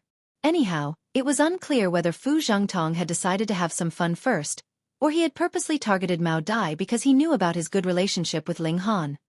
In any case, Mao Dai had definitely been dragged into this mess by Ling Han. Ling Han rubbed his nose upon thinking of this. Since this was the case, he would simply beat Fu Zhengtong to exact revenge for Mao Dai. This was only a beating, so it wouldn't matter too much, right? To say nothing of his relationship with Fu Gaoyun, just his relationship with the two great alchemists was enough for him to act arrogantly in the Fu clan. Of course, this arrogance naturally came with a limit. Are you Bei Xuanming's lackey? He asked with a smile. He was pummeled by me, yet he doesn't dare to challenge me face to face, so he encouraged trash like you to cause trouble for me. Trash! Fu Zhengtong almost jumped up in fury. He was a member of the Fu clan. What did this mean? This meant that everyone in the surrounding 10,000 or so cities would need to respectfully refer to him as Young Master Tong, even if they were dividing soul-tier elites. You have no background, and you've only just advanced to the severing mundane tier. Yet, you actually dare to act so wantonly before me? Ling Han, do you think you can act arrogantly and wantonly just because you have the support of Fu Gaoyun? Fu Zhengtong asked with a cold chuckle. There was a strong sense of disdain in his voice. However, his eyes suddenly lit up when he saw the arriving Empress and Heavenly Phoenix Divine Maiden. More precisely, it was because he had seen the Empress. Although the Heavenly Phoenix Divine Maiden was also stunningly beautiful, one could still find around 10 similarly beautiful women in any one city. Moreover, she hadn't reached the severing mundane tier yet, so she wasn't overly attractive to Fu Zhengtong. However, the Empress was completely different. Although her true appearance was concealed, her figure was far too shapely and perfect. Combined with her mysterious and noble aura, as well as her severing mundane tier cultivation, Fu Zhengtong's heart instantly started to thump in excitement. With his power and status, he didn't only consider a woman's appearance and figure when he toyed with them. More of the time, he would focus on their aura, disposition, status, and cultivation level. When taking a female companion, those at the Genesis tier would be nothing more than mere decoration. However, a female companion at the severing mundane tier would be completely different. Everyone would be envious. For example, Fu Zhengtong was extremely envious of Ling Han right now. This was because even he didn't have a severing mundane tier Dao partner. Oh, Ling Han replied. So, Fu Gaoyun isn't the successor of the Fu clan. He's only one of the potential successors. Fu Zhengtong said in disdain. Oh, So you're another potential successor then? Ling Han said with a chuckle. He was naturally saying this to mock Fu Zhangtong. He hadn't even performed flawless severances, so the Fu clan would definitely be mocked to death if someone like him were to become the future clan leader of the Fu clan. However, Fu Zhangtong wasn't enraged upon hearing this. Instead, he said with an expression of yearning, I naturally don't have the right to become a potential successor. However, young Master Hai does. He's the future hope of the Fu clan. If Fu Gaoyun, trash who only knows how to play instruments, becomes the future clan leader of the Fu clan, then it will be utter humiliation for the entire clan. By the looks of it, the Fu clan was also divided into many different factions. Moreover, the position of clan leader was far too attractive, so much so that it caused division between the clan members. Everyone supported their own leader. Ling Han came to a sudden realization. Fu Zhangtong hadn't come here to target him simply because of the animosity between him and Bei Xianming. It was also because he had become far too friendly with Fu Gaoyun. As such, he was being targeted by the faction of young Master Hai. As it turned out, he was also someone who was caught in the crossfire. Mao Dai had been caught in the crossfire because of him, and he had been caught in the crossfire because of Fu Gaoyun. I don't care about the Fu clan's internal matters. I don't care about who becomes the clan leader of the Fu clan, either. Ling Han shook his head and continued, However, since you've provoked me, I can't let this slide unless I give you a beating. Ha ha ha. You're only a measly first severance cultivator. Who do you think you are? Fu Zhangtong roared with laughter. Did this person truly think that he could act wantonly just because he was slightly more talented? Ling Han grinned and said, Why speak so much nonsense? Hurry up and fight me. It's my hobby to pummel people like you. Impudence! Fu Zhangtong roared. He immediately charged forward to attack Ling Han. Boom! Countless regulations erupted from his body, transforming into lengths of black chain that arched up into a net that looked much like a hunting spider. Ling Han dashed forward to meet Fu Zhangtong's attack. The Empress' battle prowess was slightly inferior to his, and at this moment, she could only rival elites at the third severance. She couldn't rival those at the fourth severance. However, if she advanced to the peak stage of the second severance, she would most likely be able to rival those at the early stage of the fourth severance. Meanwhile, the Heavenly Phoenix Divine Maiden naturally couldn't rival those at the severing mundane tier. Ling Han reached over, and he immediately grabbed one of the chains of regulations. With a powerful pull, Fu Zhangtong couldn't help but stumble forward. Meanwhile, Ling Han borrowed this momentum to dash forward, throwing a punch as he did so. Fu Zhangtong was greatly astonished. It looked like Ling Han was grabbing a chain, yet in reality, he was actually grabbing onto regulations. The Great Tao was formless, so how could it be grabbed? Moreover, this had caused a backlash to strike his body, making him involuntarily stumble. Ling Han was an absolute freak. Second severance. Fu Zhangtong yelped in astonishment. Since Ling Han had unleashed his aura, he could naturally determine Ling Han's cultivation level. What kind of first severance was this? If this was the first severance, then he would hack his head off and use it as a football. That fucking Bei Xianming was far too unreliable. And he had even said that Ling Han had only just advanced to the severing mundane tier in the severing mundane pool. He had clearly advanced to the second severance there. Perhaps Ling Han had advanced from the first severance to the second severance in these past few years? Even if he were beaten to death, Fu Zhangtong would still refuse to believe this. After all, did this make any sense? However, he quickly composed himself, saying, So what if you're at the second severance? There was disdain on his face, and he immediately raised his fist to throw another punch at Ling Han. Even king tiers were only invincible against those at the same cultivation level. For example, king tiers who had reached the peak stage of the second severance could indeed surpass the barrier in cultivation level and rival those at the early stage of the third severance. However, they would definitely be pummeled by those at the middle stage of the third severance. Right now, Fu Zhangtong was at the early stage of the fourth severance, so what did it matter even if Ling Han were a king tier at the peak stage of the second severance? Before Fu Zhangtong, he was nothing but trash. Ling Han couldn't help but chuckle and say, You're the one who's faltering and being astonished, yet you're also the one who's saying that there's nothing wrong. It's such a shame that you're not an actor. It's an absolute waste of your talent. Pang! Their fists collided, and both of them instantly stumbled back in retreat. After stabilizing themselves, they couldn't help but stumble back several more steps. Only then were they finally able to completely stabilize themselves. They were evenly matched in this exchange. An expression of astonishment spread across Fu Zhengtong's face. This was far too terrifying. Ling Han was only at the second severance, yet he was already able to rival him? Although he was only at the early stage of the fourth severance, he should have still been far more powerful than Ling Han, who was only at the peak stage of the second severance at most. Fuck! What kind of freak is he?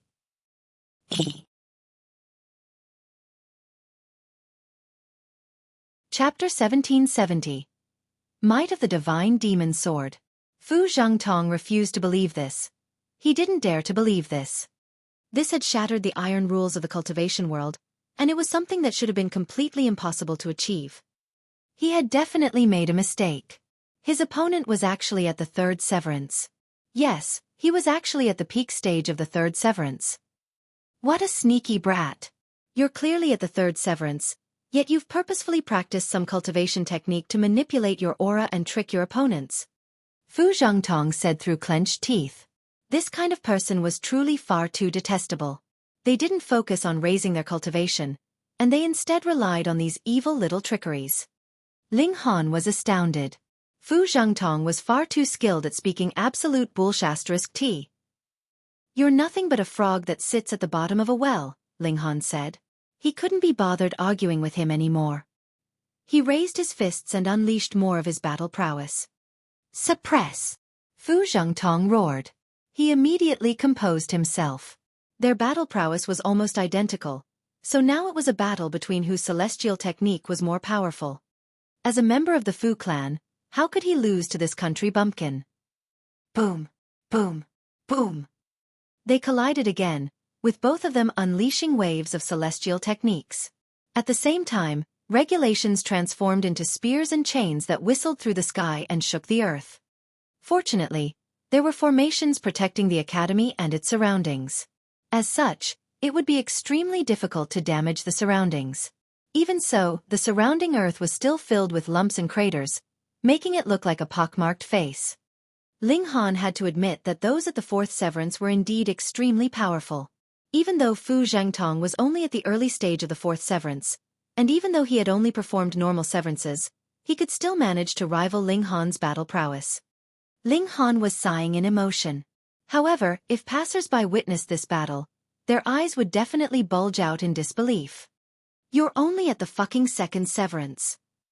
Sure enough, because this was the entrance to the academy where people continued to enter and exit, it wasn't long before people noticed the battle between Ling Han and Fu Zhengtong. They couldn't help but walk over to spectate. Of course, some of them also noticed the Empress, and they couldn't help but continue to glance over at her. However, even the Empress' stunning figure couldn't hold their gazes for too long. This was because they discovered that Ling Han was only at the second severance. This was far too astonishing. How could a cultivator at the second severance be so powerful? If he reached the fourth severance, then wouldn't he be able to rival those at the dividing soul tier? They were so stunned that even the Empress' charisma seemed weaker than normal. Of course, this was also because the Empress had concealed her true appearance. Otherwise, even the presence of a celestial king tier elite might not attract as much attention as her. Fight, fight, fight! Ling Han unleashed his full power. Being weaker by 2 minor levels, he finally found an opponent he could battle against without restraint. Otherwise, even king tiers at the third severance would be comprehensively suppressed by him. Only those at the peak stage might be able to rival him. He became increasingly enthusiastic. Meanwhile, Fu Zhengtong started to feel increasingly apprehensive. After all, Ling Han didn't seem like he was at the third severance no matter how he looked at him. A thought suddenly flashed through his mind. Had he been screwed over by Bei Xianming? Bei Xianming hadn't said that Ling Han had defeated him. Instead, he had only said that Ling Han had offended him, and that Ling Han was far too friendly with Fu Gaoyun. Upon hearing this, young Master Hai had casually said that he would give Ling Han a lesson. Now, however, who was giving whom a lesson? Yet, their battle had already reached such a stage, so Fu Zhengtong naturally couldn't give up and retreat. Instead, he definitely had to achieve victory. Otherwise, what face would he have? He opened his mouth and spat out a miniature sword that started to expand in the air. This sword then eventually transformed into an azure blade 3 feet long that was engraved with snake-like patterns. Fu Zhengtong immediately imbued his origin power into the blade. Wang! The sword instantly lit up, releasing numerous projections of giant snakes that started to hiss at Ling Han. Defeat him! Fu Zhengtong roared as he slashed his sword at Ling Han. Xiao xiao xiao! The giant snake slithered through the air to attack Ling Han. You think only you have a pseudo-celestial tool? Ling Han asked. He immediately unsheathed his divine demon sword. Coincidentally, he had just raised the toughness of this sword to the level of 2-star pseudo-celestial tool. As such, now was a good time to test its might. Wang! The divine demon sword shuddered slightly, yet it didn't unleash any rays of brilliant light. In fact, not even symbols of the great Tao materialized on the blade of the sword. At a glance, this looked like an incredibly ordinary sword. In fact, Ling Han had already erased all of the saintly patterns that had previously existed on the sword. After all, those saintly patterns were nothing more than imperfections to the current divine demon sword.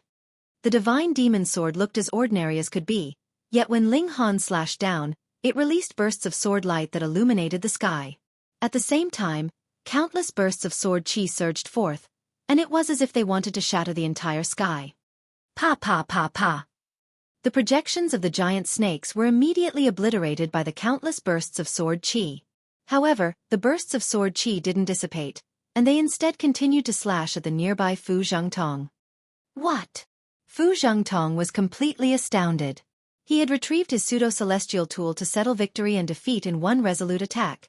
Yet who would have thought that the country bumpkin would also retrieve a pseudo-celestial tool? Moreover, Ling Han's pseudo-celestial tool was even more powerful than his. He frantically shot back in retreat. The bursts of sword chi from the divine demon sword were far too terrifying. In fact, they were powerful enough to easily slice through his flesh. Although they weren't powerful enough to kill him, who would want to suffer severe wounds for no good reason? Just then, they had still been evenly matched. However, with the addition of the divine demon sword, the battle instantly started to become one-sided. In just a dozen or so exchanges, Fu Zhengtong was severely wounded by sword chi, with blood gushing from his wounds. Being cut by the divine demon sword was definitely no joke. Moreover, Fu Zhengtong had only been cut by the sword chi. If he had been cut by the actual divine demon sword, he would have been dead already. Fu Zhengtong retreated for at least 50 kilometers before coming to a stop. Meanwhile, he continued to stare at Ling Han, who was still standing in the distance. At this moment, he had truly lost all face. He had initially wanted to teach Ling Han a lesson, yet it was now him who was being taught a lesson. Moreover, this had been witnessed by countless people. If word of this got back to young Master Hai, perhaps he would even be scolded and fall out of favor. After all, young Master Hai didn't need trash. However, should he continue to fight against Ling Han? Forget about it. He didn't want to get pummeled. Meanwhile, the spectators were all engaged in spirited discussions before the gate of the academy. They didn't know who Ling Han was, so they were all speculating about his background. Lord Mao, Ling Han said in greeting and nodded at Mao Dai. Mao Dai sighed with emotion. Back then, he had even wanted to take Ling Han as his disciple. Now, however, Ling Han's cultivation level was only a single severance lower than his. In terms of battle prowess, Ling Han had more so surpassed him by a significant amount. He could barely accept this reality. Don't call me Lord anymore. I'm not the commander of the Dark Moon Army anymore, and your battle prowess is also superior to mine, Mao Dai said with a serious expression. When cultivators communicated with each other, strength was of utmost importance. Thus, Mao Dao felt extremely uncomfortable when Ling Han referred to him using such an unfitting title. Ling Han didn't insist anymore, and he said, "Then I'll call you Brother Mao." Mao Dai nodded upon hearing this. However, just as he was about to enter the academy with Ling Han, he suddenly saw someone walking out. This person was none other than Fu Gaoyun. "Brother Ling, I heard that you got into a fight?" Fu Gaoyun looked around, and he asked, "Where's your opponent? Where are they?" "The fight's over," Ling Han replied with a smile. "Over so quickly? I wasn't even able to enjoy the show." "Oh, that's right. You're far too good at causing trouble. How did you get into a fight on your first day at the academy?" Fu Gaoyun asked teasingly. Ling Han rolled his eyes and replied, "Isn't this all thanks to you? Anyway, how many potential successors does the Fu clan have?" "Why are you suddenly asking this?"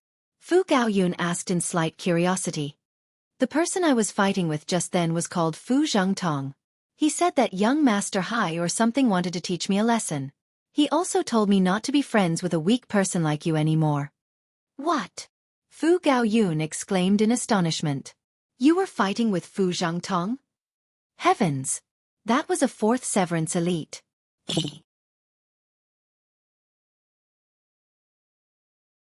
Chapter 1771. Show of Strength. After some thorough questioning, Ling Han finally learned that there was indeed more than one potential successor in the Fu clan. In reality, 3-star forces and above would all raise more than one potential successor. Otherwise, what would they do if their successor suddenly died one day? At that time, how long would it take to raise another successor? Generally speaking, these forces would raise around 4 to 5 potential successors at any one time. When it came to top-notch great sects, they would more so raise 10 or more potential successors at once. These forces were extremely wealthy, and they also possessed astounding power and potential. Thus, it was only natural that they raised numerous potential successors.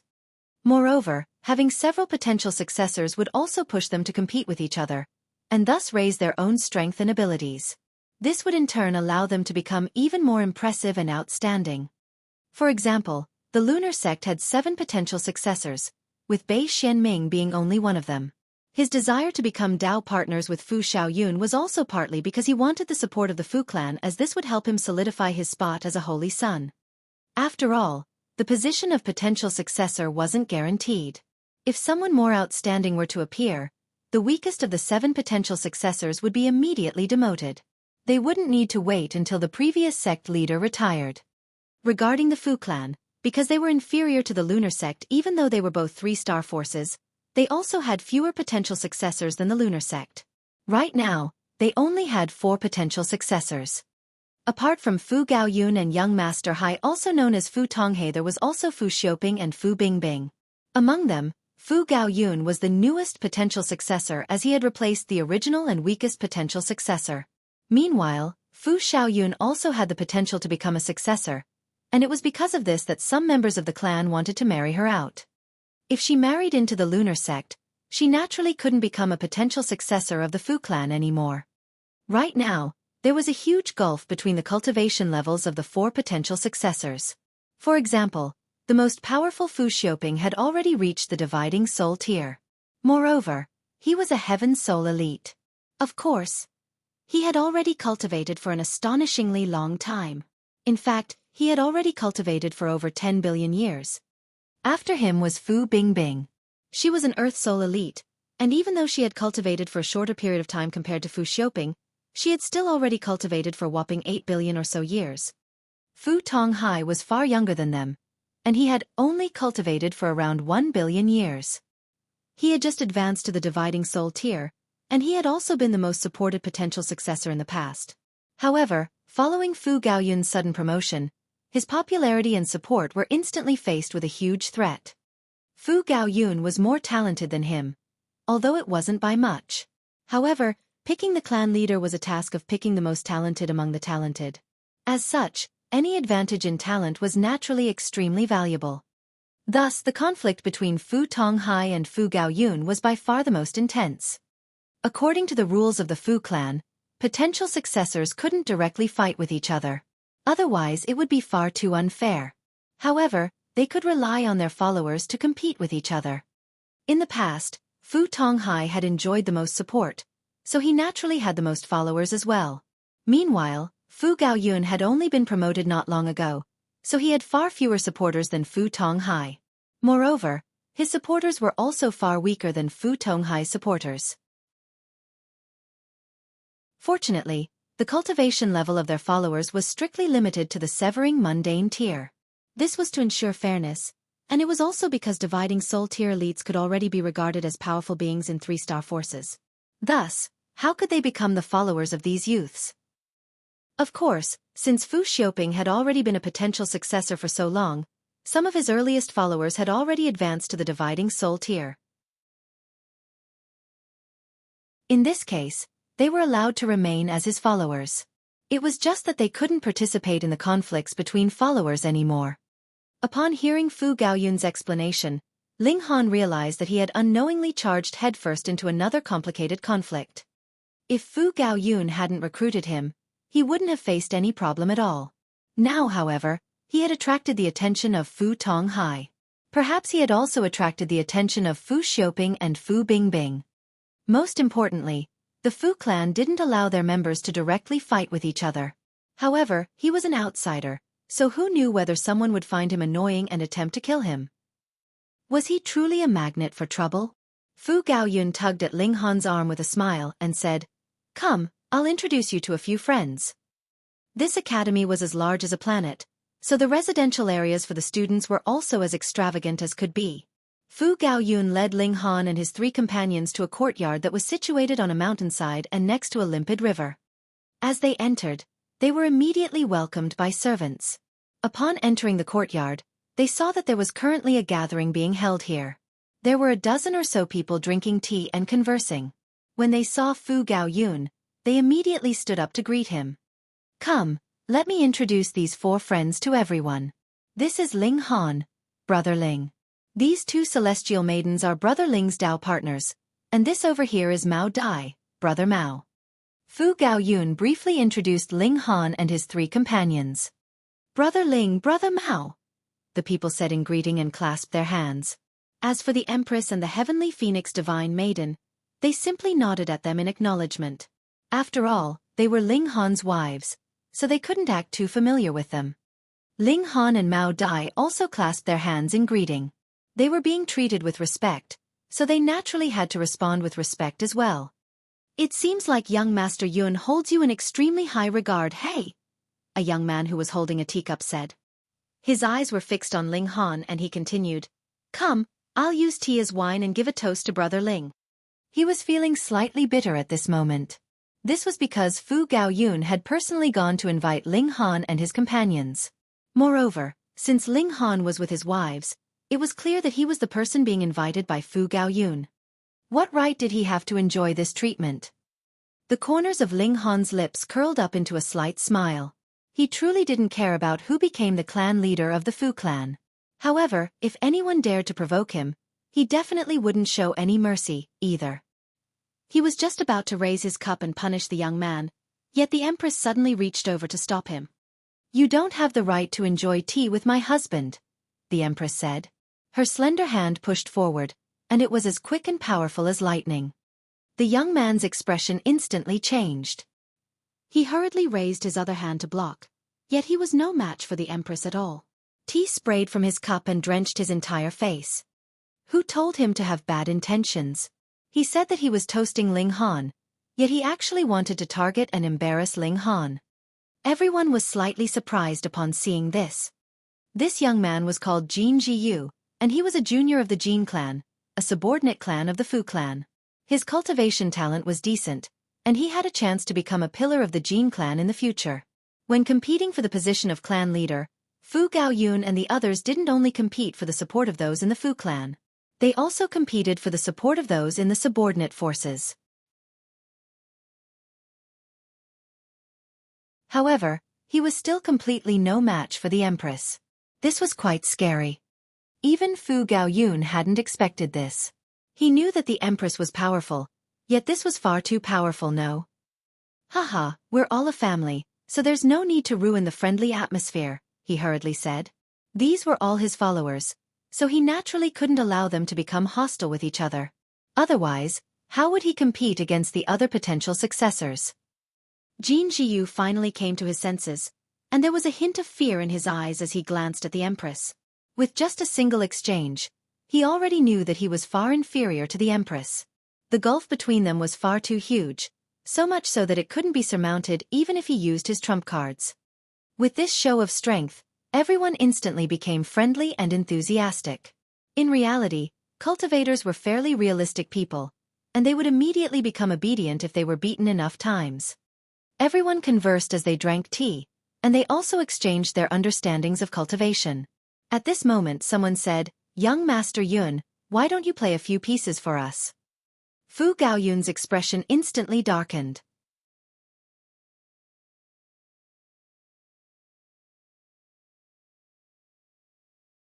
Chapter 1772. Playing a piece. Fu Gaoyun enjoyed music, and this was something that everyone was aware of. Thus, it was also extremely easy for his followers to flatter him. They simply needed to ask him to play a few pieces, and this would definitely delight Fu Gaoyun to no end. However, now was different. After being led astray by Ling Han, Fu Gaoyun seldom played his guqin anymore. This was because he would involuntarily recall descending lotus flowers each time he tried to play a piece. In the end, he would go completely astray and start playing the descending lotus flowers instead.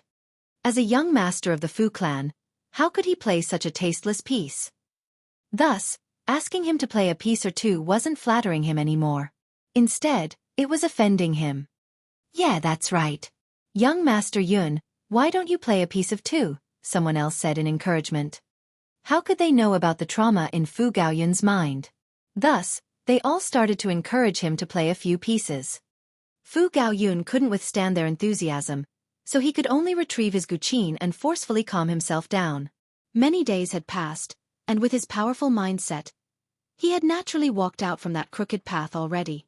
However, the condition was that he didn't think of Ling Han.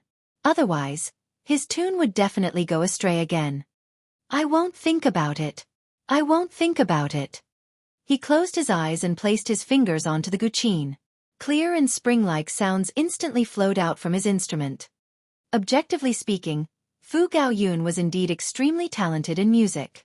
Of course, this was fairly inevitable. After all, having lived long enough, and having enough talent, what couldn't one become skilled at as long as they put in the effort? Everyone swayed their head in intoxication. Regardless of whether they truly enjoyed music or not, they definitely had to act as if they did at this moment. Meanwhile, Ling Han yawned in boredom. He didn't have a single artistic bone in his body, and if he had the spare time, he would rather cultivate or research alchemy than waste his time listening to music. He smiled at the Empress and the Heavenly Phoenix Divine Maiden, and a mischievous thought was already forming in his mind. He extended a finger and started to lightly tap the teacup before him. This was none other than the tune of descending lotus flowers. This sound was extremely soft, yet almost everyone present was at the severing mundane tier. As such, how could they not hear it? However, most of them didn't mind, as the sound was truly very soft. Yet, it was a completely different situation for Fu Gaoyun. His eyes were closed, and his mind was completely focused. To him, listening to himself playing the guqin was a great source of enjoyment. At this moment, however, a familiar tune suddenly crept into his mind. Descending lotus flowers. There was a ring, and the tune of his piece immediately started to change. Fu Gaoyun almost choked upon hearing this. "No, I'm not going to listen. I'm not going to listen." He hurriedly repeated this in his mind, yet the more he repeated it, the clearer that faint sound became. In the end, it transformed into a roaring river that surged through his mind. In the end, his fingers also started to go astray, and he started to play descending lotus flowers instead. Everyone faltered upon hearing this, and they couldn't help but exchange confused glances. They could all see the puzzlement and awkwardness in each other's eyes. What in the world was young Master Yun playing? Why did it sound like the story of a beggar? "Forget about it. Forget about it," Fu Gaoyun said. He finally came to his senses, and he immediately pushed his guqin away. His expression was as if he had endured great humiliation. Meanwhile, everyone else was wearing strange expressions. They wanted to laugh, yet they didn't dare to. They wanted to speak, yet they also didn't dare to. They felt as stifled as could be. "Ha ha ha ha." However, Ling Han immediately roared with laughter. He was the culprit, and he also dared to admit that he was the culprit. Facing Ling Han, Fu Gaoyun could only shake his head in exasperation. "What's so enjoyable?" a young man asked as he walked over. He was stumbling a little, and his steps were slightly uneven. "Brother Cheng," everyone immediately said in greeting. This person was Cheng Zhong, a member of the Cheng clan, one of the most powerful subordinate clans of the Fu clan. Thus, Cheng Zhong's support was incredibly important to Fu Gaoyun. Of course, it was still difficult to say who would become the next clan leader of the Cheng clan. It wasn't necessarily certain that Cheng Zhong would become the future clan leader. Because of the Cheng clan's power, it was only natural that everyone treated Cheng Zhong with respect. In fact, even Fu Gaoyun had to give him face. "Cheng Zhong, what's wrong?" Fu Gaoyun asked casually. Cheng Zhong shook his head and replied, "Don't mention it. I was bitten by a dog." "What?" Everyone almost spat out a mouthful of tea upon hearing this. After all, this was far too ridiculous. What was Cheng Zhong's cultivation level? He was at the middle stage of the fourth severance. At the same time, he was also the most powerful follower of Fu Gaoyun. However, an elite such as him had actually been bitten by a dog? If word of this spread, they would definitely be mocked to death. Meanwhile, Ling Han wore a strange expression upon hearing this. Why did this sound so familiar? "How is that possible?" Fu Gaoyun asked in astonishment. However, he immediately saw the funny side of this, and he asked, "You're so powerful, so how could you have been bitten by a dog?" Sigh. Cheng Zhong sighed loudly before saying, "I don't know what happened, either. I came across Fu Zhengtong when I was heading over, and seeing him running away in disarray, I casually asked how a dog like him had been wounded. However, a large black dog suddenly leaped out from nowhere, and it viciously bit at my bum. It bloody hurt like hell." Everyone was astonished upon hearing this. He had been bitten just like that. He was at the fourth severance. With this information, Ling Han could already confirm that this was the act of none other than the large black dog. Strange. Why had that detestable dog suddenly run over here? Whom did it want to screw over now? When did such a beast appear in the heaven-departing city? Fu Gaoyun asked in puzzlement. Did some powerful being obtain a new immortal beast pet, but not eliminate its wild tendencies yet? No. Cheng Zhong said with a shake of his head. That large black dog was even wearing a pair of iron underwear, and it was so dazzling that it almost blinded me. It was a horrible sight. Pooh. Someone finally couldn't help but spit out a mouthful of tea.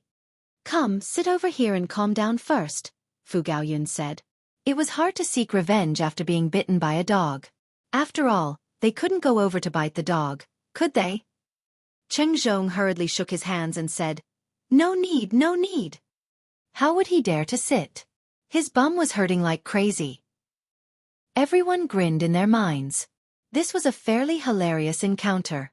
Of course, it was a miserable encounter for the person who was involved. I've gathered everyone here today not only to touch base, but also to discuss an important matter. Fu Gaoyun raised his hand and signified for silence.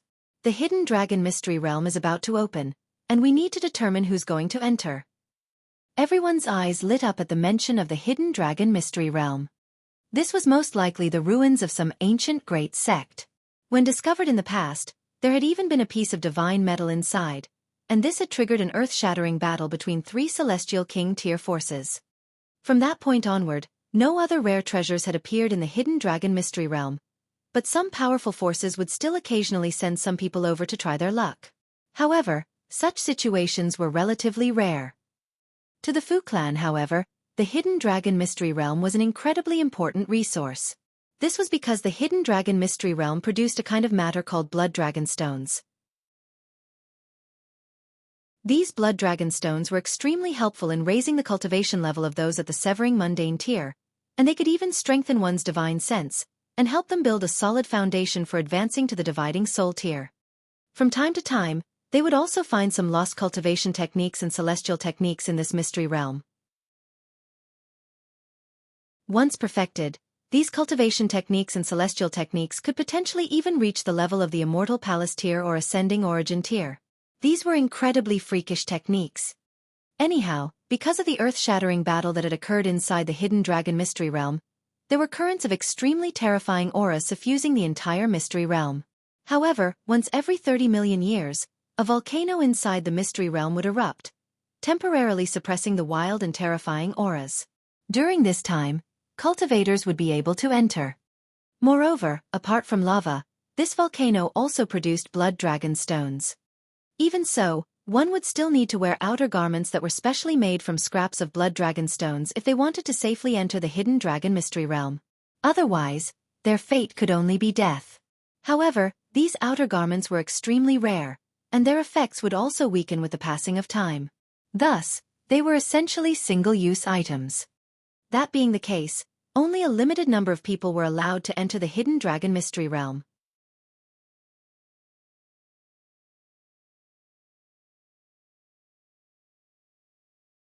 Chapter 1773. Fighting over spots. Everyone looked toward Fu Gaoyun eagerly in expectation. The hidden dragon mystery realm wasn't fully controlled by the Fu clan. Instead, it was jointly controlled by the 4 nearby 3-star forces. At the same time, some of the further 3-star forces would also stick their noses into this matter. However, they were only allowed to send smaller teams of people. Moreover, the hidden dragon mystery realm also had a restriction. Only those at the Severing Mundane tier could enter.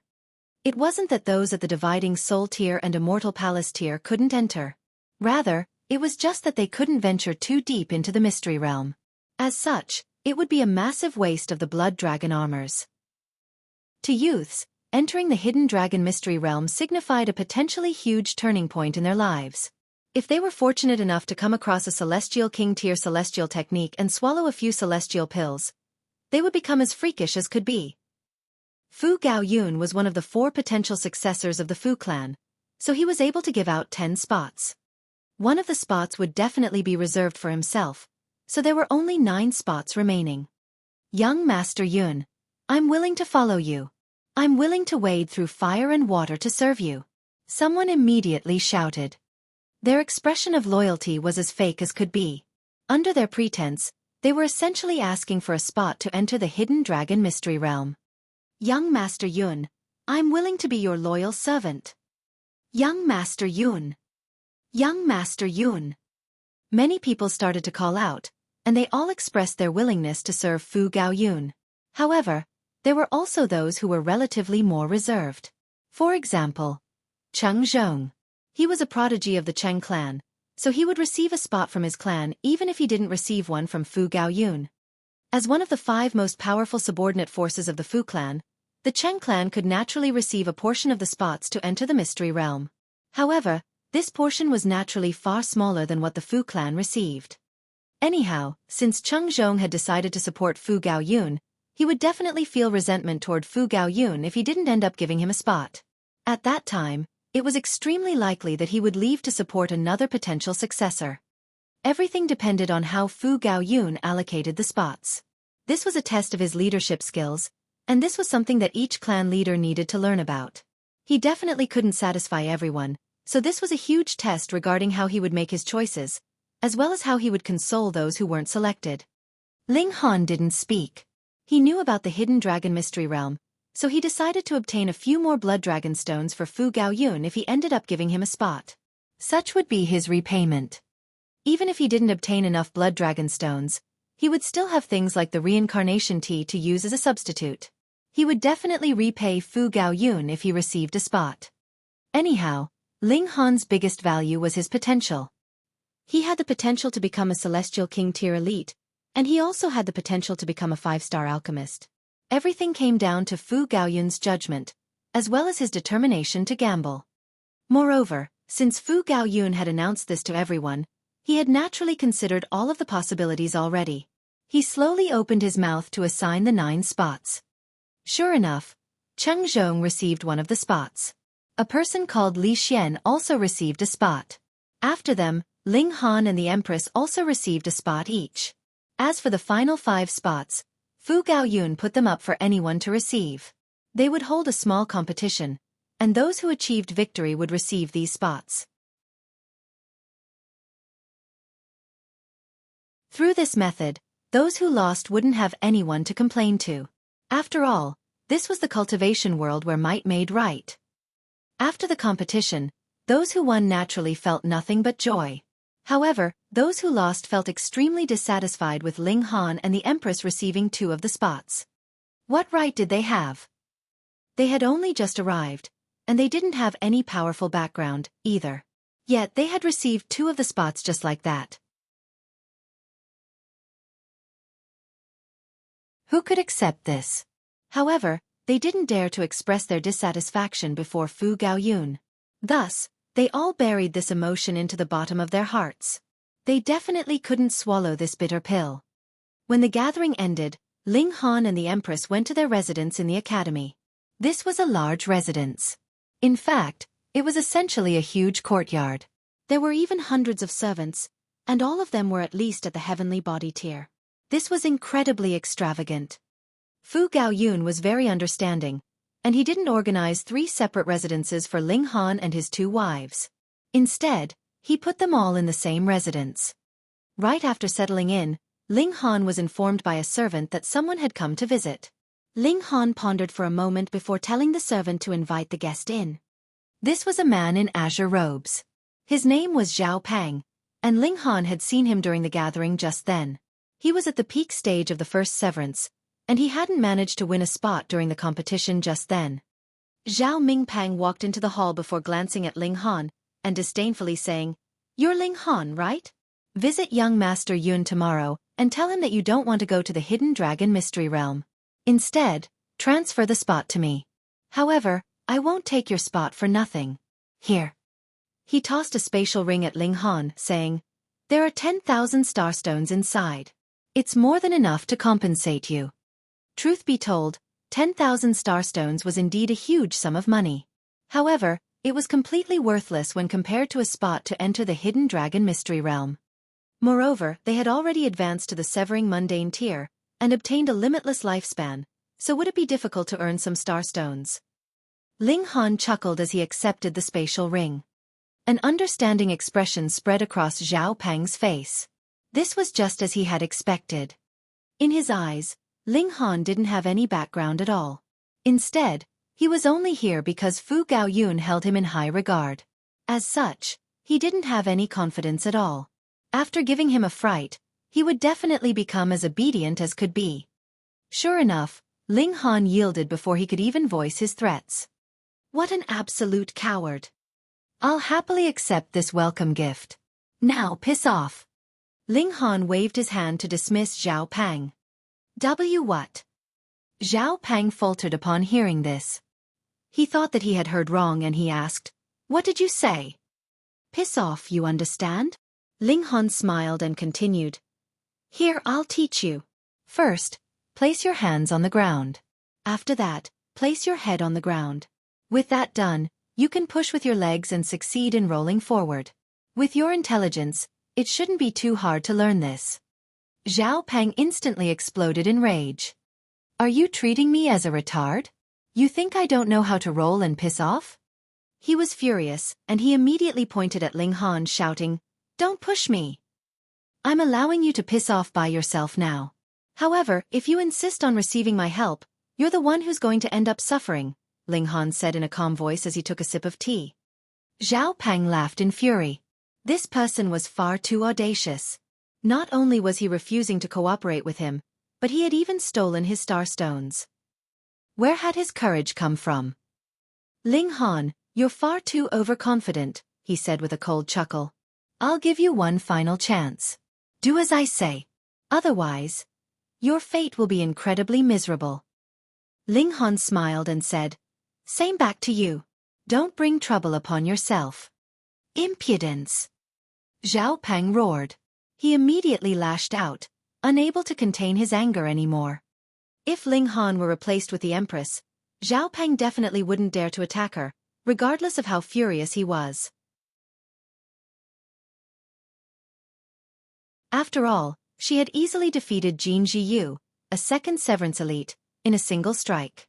Thus, defeating him, a first Severance Elite, would be as easy as pie. However, could Ling Han also be that freakish? Ling Han sighed upon seeing this. There were always those who insisted on receiving a beating before they finally learned to become obedient. That being the case, he could only trouble himself to teach them some life lessons. Pa! He casually reached over and grabbed Xiaofan's neck. He then lifted him up as if he were a baby chick. Come, I'll help you piss off, Ling Han said as he tossed Xiaofan into the distance. Pa! Xiaofan was instantly thrown into the distance, with his momentum causing him to involuntarily roll forward. Xiaofan rolled all the way to the entrance of the courtyard, and only then did he coincidentally come to a stop. He was both furious and humiliated, and he roared, Where are my star stones? Since you're not cooperating with me, you've got to return my star stones, right?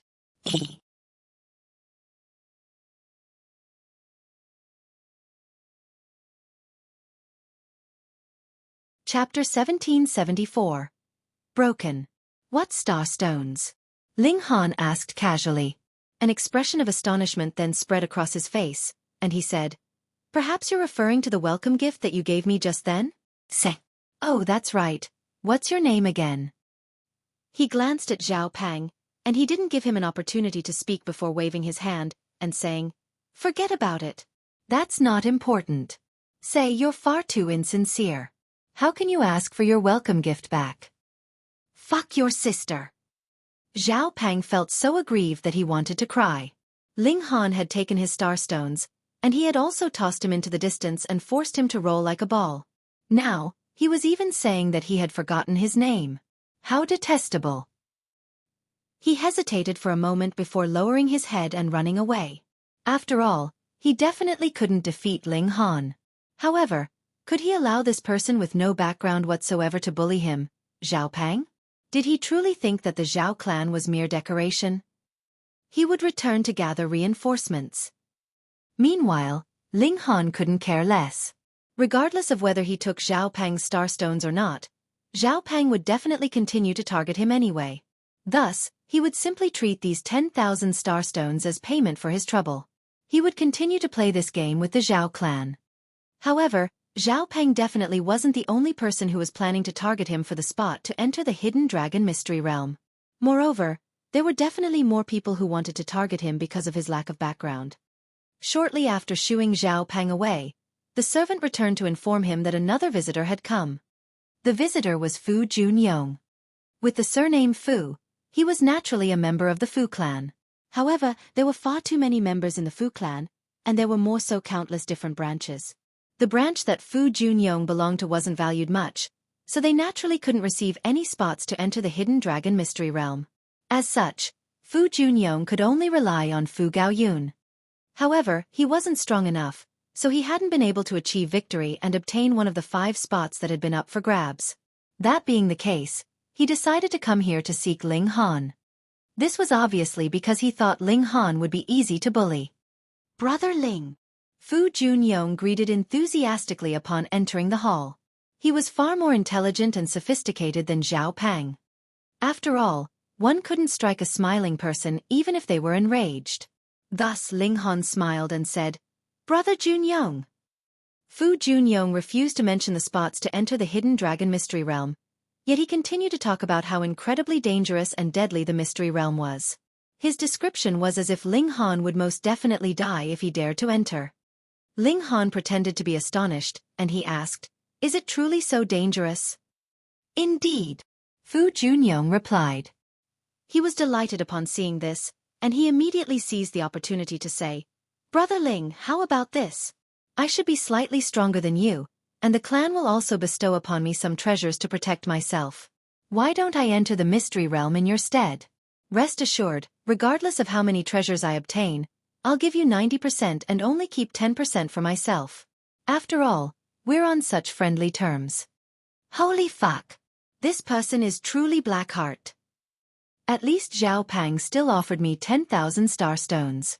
No matter what, that was still tangible wealth. However, this dude is trying to take my spot for nothing. Giving me 90% and only keeping 10% for yourself? Do you think I'll believe you? At that time, what if you claim that you were extremely unfortunate, and only managed to find 2 pieces of useless rock?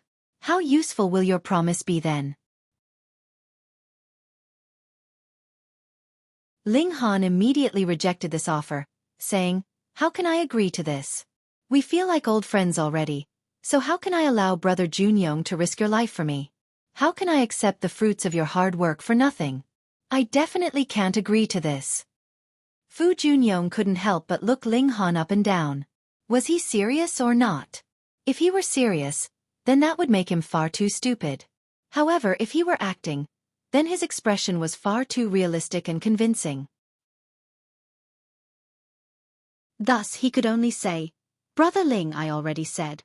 I'm slightly stronger than you, and I also have the support of the clan. Thus, it'll definitely be far safer for me to go in your stead." "Then that's even more the reason that I can't agree," Ling Han said in righteousness. "What if Brother Junyong gets wounded?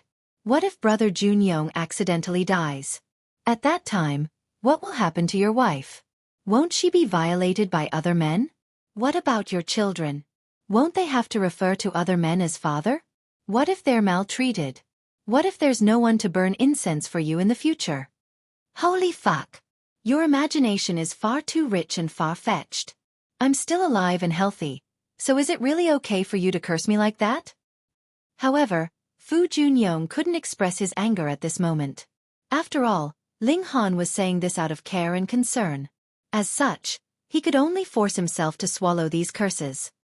He couldn't help but grimace. Ling Han was cursing him to die, yet he still had to thank him for his concern. This caused him to feel incredibly vexed and stifled. He dazedly stared at Ling Han, and he started to ponder whether he had exaggerated the dangers of the hidden dragon mystery realm a little too much, so much so that he couldn't rein his fibs back in. Why is he so stupid? And why is he so incredibly righteous? Fu Junyong's mouth went dry, and he said, "Brother Ling, listen to my advice.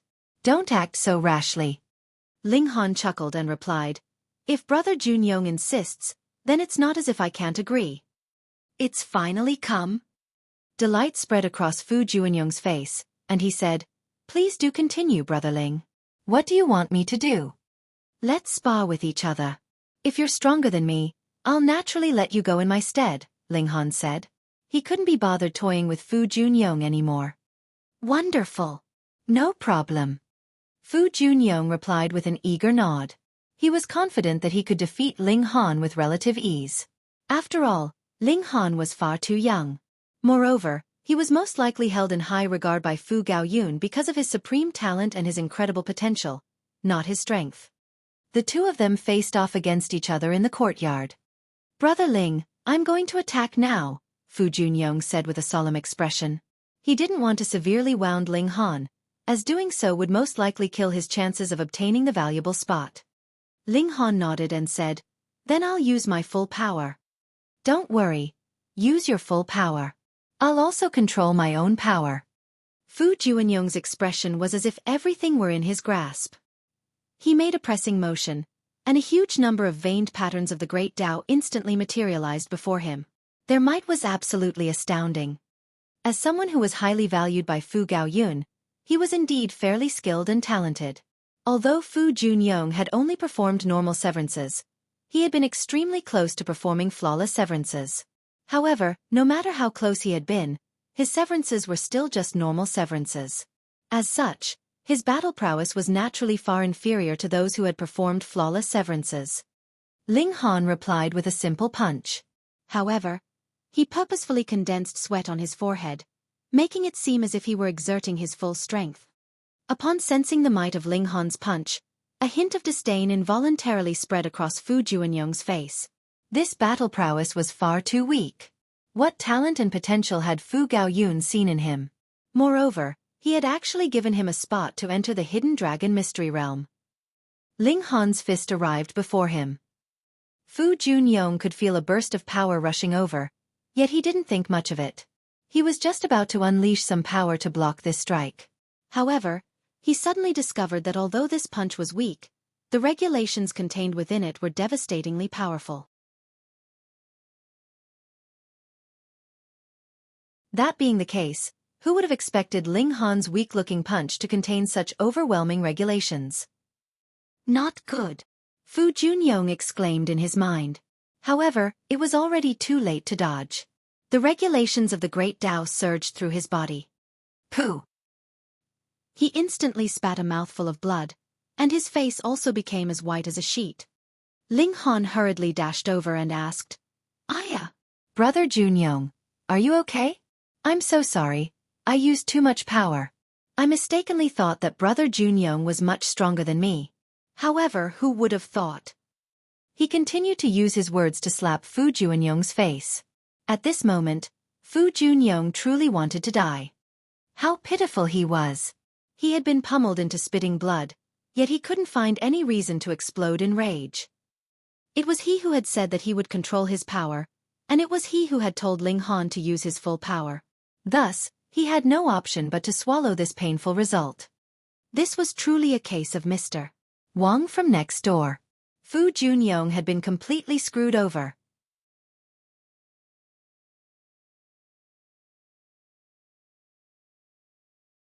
Chapter 1775. Southern Cup Rock Sun Water. Fu Junyong left in misery and dejection. The wounds that Ling Han had given him weren't the most important. He could fully recover from these wounds in a dozen or so days. However, the spot to enter the mystery realm. Anyhow, following Fu Junyong, several more people visited Ling Han to ask for the spot to enter the mystery realm. Some of them were relatively polite, and they were willing to use star stones, saintly medicines, or even cultivation techniques to exchange for this spot.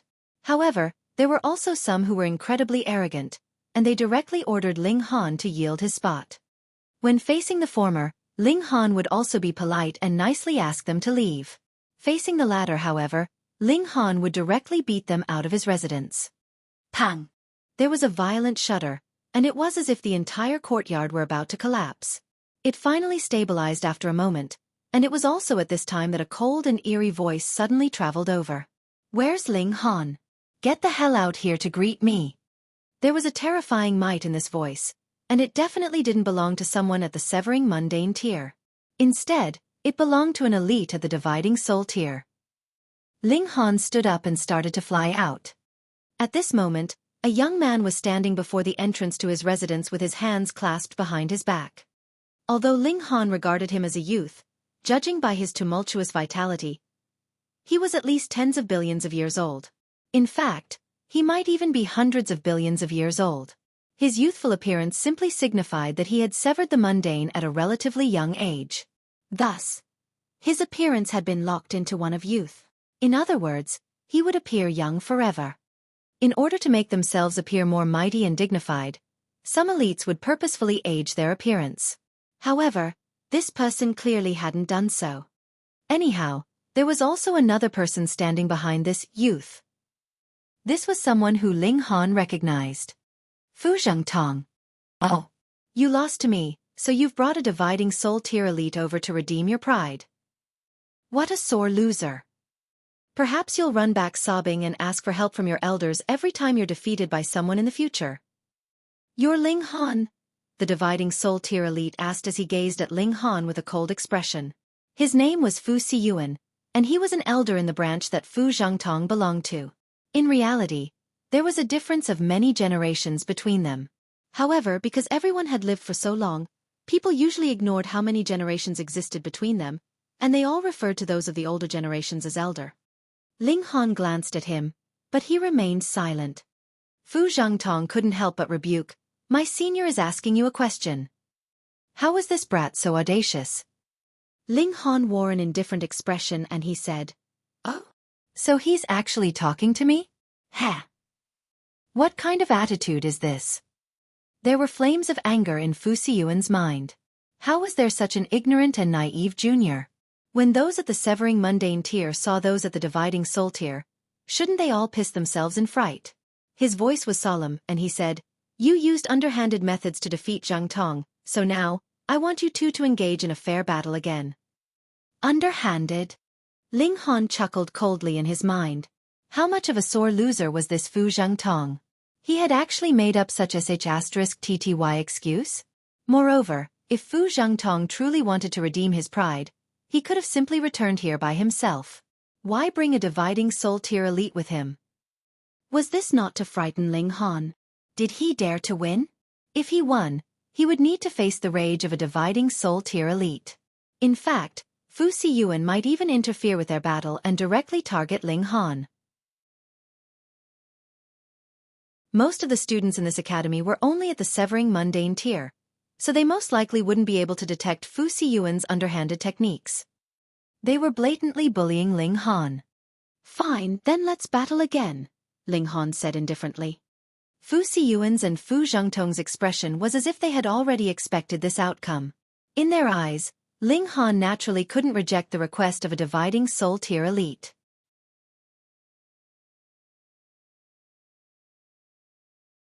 "It doesn't seem like it's developed a true life," a sharp-eyed person immediately said.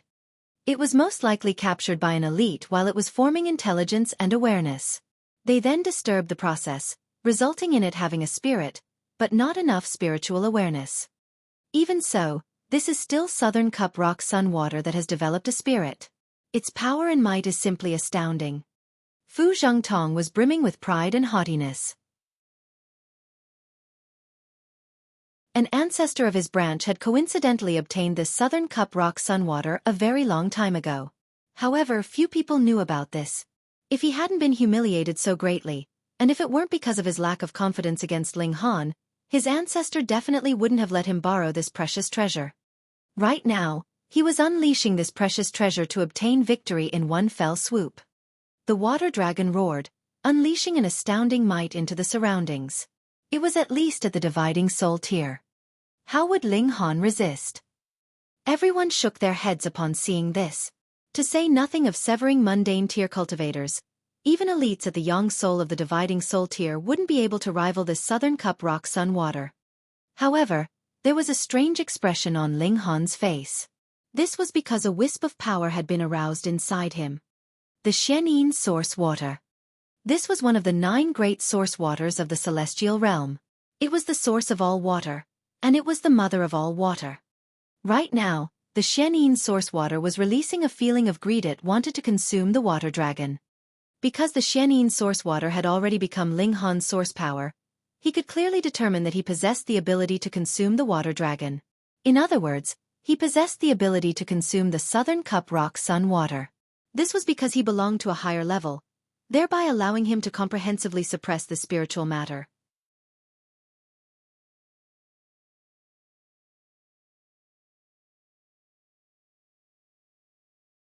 Ling Han had the support of Situ Xiaozhen, so why didn't he seize the opportunity to decline the battle? Perhaps he was truly a fool. Even Fu Siyuan was slightly confused upon seeing this. He refused to believe that a severing mundane tier cultivator could be so stupid. However, no matter how he racked his brains, he still couldn't figure out how Ling Han would possibly rival the Southern Cup Rock Sun water.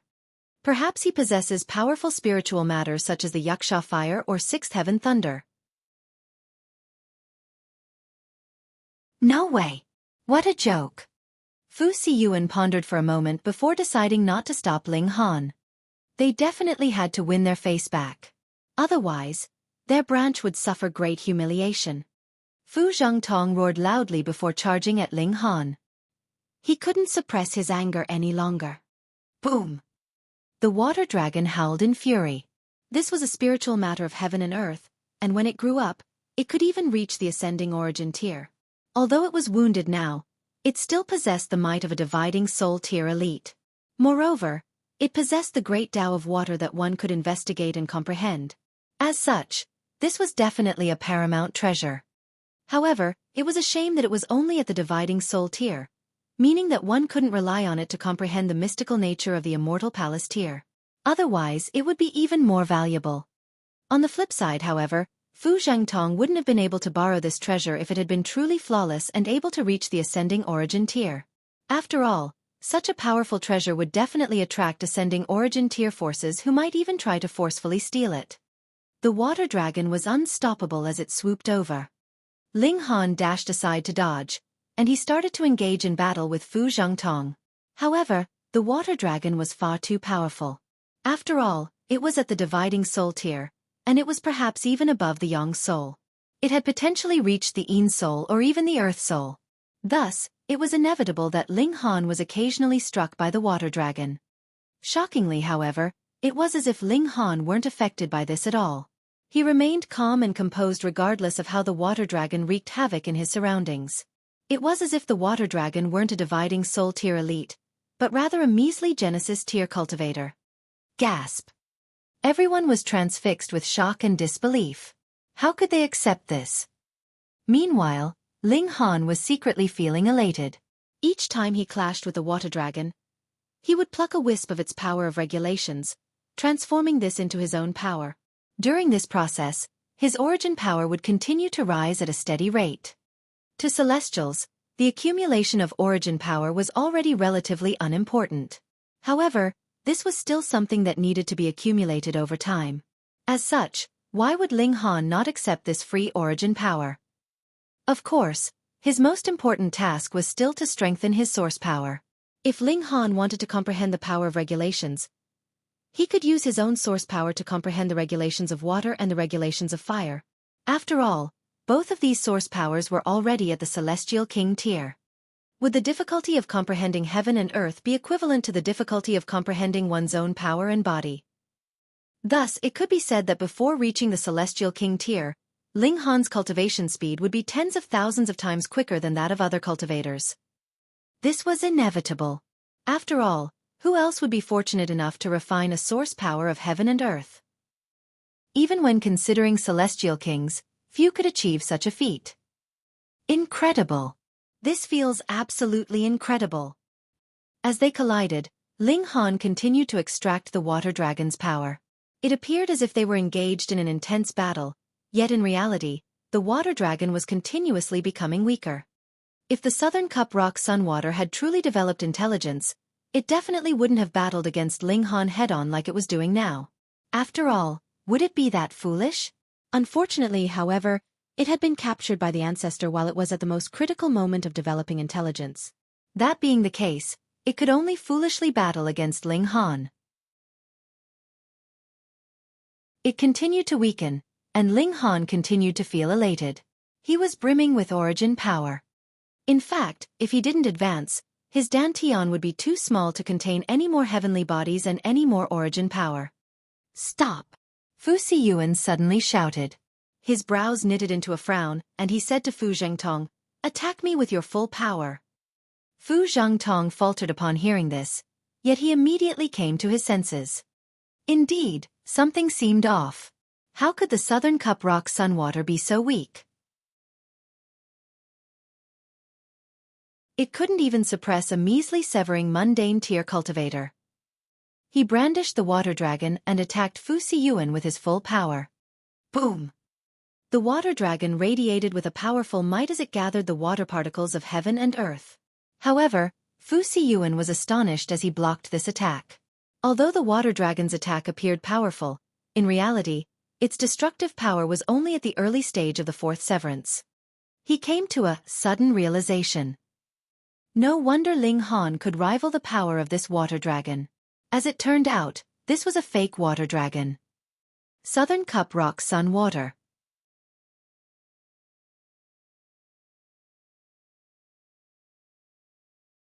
Chapter 1777. Invitation from Young Master Hai. Ha ha ha ha. The onlookers all roared with laughter. After causing so much commotion and giving them such high hopes for the ensuing battle, Fu Zhengtong had immediately become limp and uncompetitive just like that. Meanwhile, Fu Siyuan's expression was as dark as could be. What in the world was going on? Perhaps Fu Zhengtong had released the Southern Cup Rock Sunwater for too long, so it was leaking air? Humph! He flicked his sleeves in frustration. If he directly interfered and suppressed Ling Han, others would accuse him of picking on the weak. Sure, there were dividing soul tier elites in Fu Tonghai's branch, but were there no dividing soul tier elites in Fu Gaoyun's branch? The Fu clan had their rules. Battles between the followers of different potential leaders were strictly limited to those at the severing mundane tier. If elites above this cultivation level participated, they would be severely punished by the clan. Let's go, Fu Siyuan said as he turned around. Fu Zhengtong hurriedly followed behind him. He was no stronger than Ling Han, and if he took Ling Han's pseudo-celestial tool into account, he could only hope to achieve victory if he used the Southern Cup Rock Sunwater. Otherwise, how could he avenge his defeat? He dejectedly left with Fu Siyuan. A smile spread across Ling Han's face. He had obtained a huge yield. He returned to his courtyard and immediately entered the Black Tower. He then channeled his cultivation technique under the reincarnation tree, refining the brimming origin power into his flesh and bones. Right now, his accumulation of origin power had already reached the peak stage of the second severance. However, his comprehension of regulations was slightly inferior. As such, he was still unable to advance, meaning that he could only patiently wait. 3 different source powers intertwined inside his body. Water, fire, and lightning. The water and fire element source powers were both nurtured and birthed by heaven and earth. Meanwhile, the lightning element source power was obtained from heavenly tribulation fluid. As such, it was fundamentally weaker than the 2 other source powers. That being the case, the fire and water element source powers occupied 90% of the territory, while the lightning element source power only occupied 10% of the territory. Ling Han observed the water element source power. After absorbing most of the essence of the Southern Cup rock sun water, this water element source power had also grown larger by a tiny bit. However, because its level was already so high, this growth seemed to be relatively insignificant. Anyhow, a tiny bit of growth was better than nothing. Perhaps it had only been able to help him reach the first heaven of the Celestial King tier before, yet it was now able to help him reach the second heaven of the Celestial King tier. Of course, this was thinking too far ahead. Ling Han continued to refine the brimming origin power into his blood, flesh, and bones. This was the process of cultivating and tempering his body. Accumulation of origin power would become relatively unimportant after reaching the severing mundane tier, so those who were at this cultivation level would often use their origin power to temper their body. After advancing to the severing mundane tier, it could be said that everyone would become someone who practiced body arts. The only difference was how powerful their physique was. Ling Han stopped and shook his head after refining his origin power for a few hours. Even though there were 2 source powers of heaven and earth within his body, and even though he had the help of the reincarnation tree, it was still incredibly difficult to obtain enough comprehension to advance to the 3rd severance. He would need to wait for at least 1,000 more years. Was this slow? Not at all. For example, Mao Dai was a renowned prodigy, yet it had still taken him a whopping 300 million years to advance from the early stage of the 1st severance to the peak stage of the 3rd severance.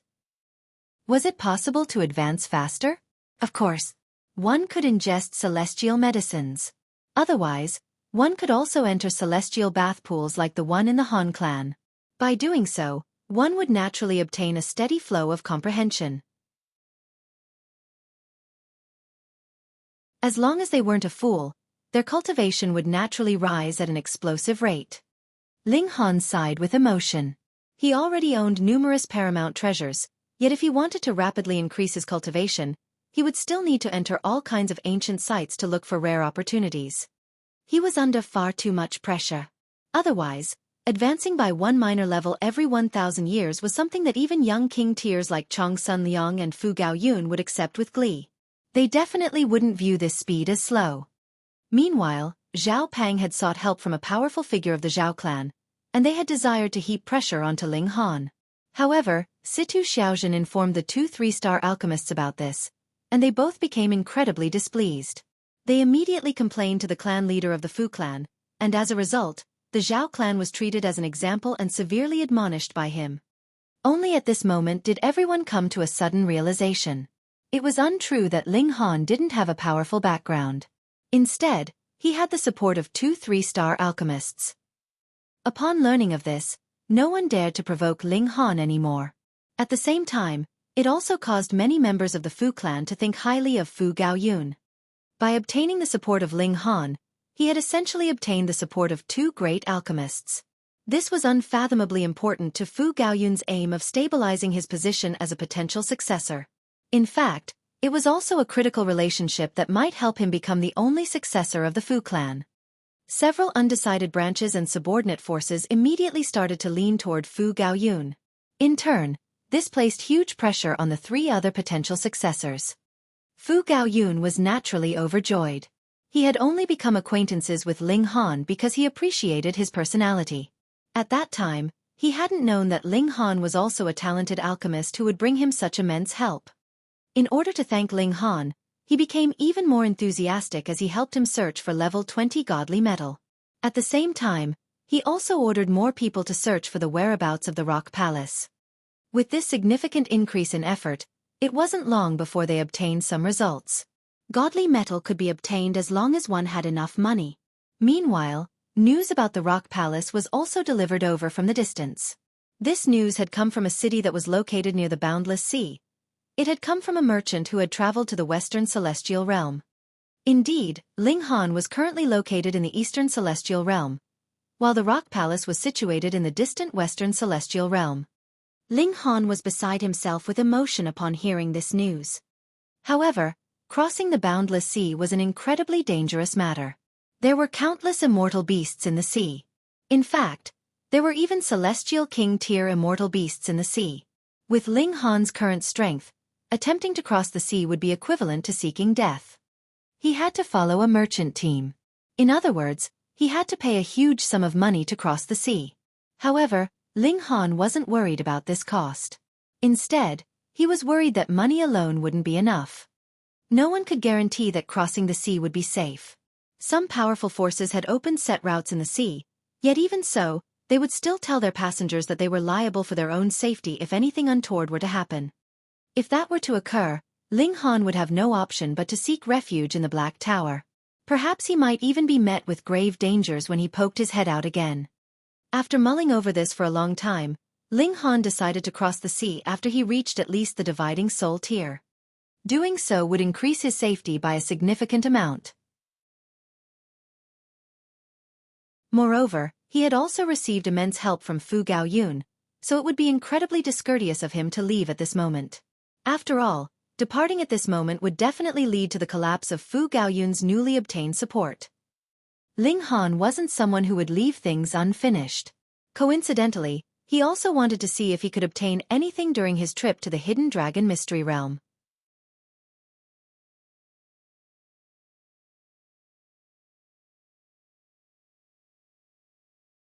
Chapter 1778.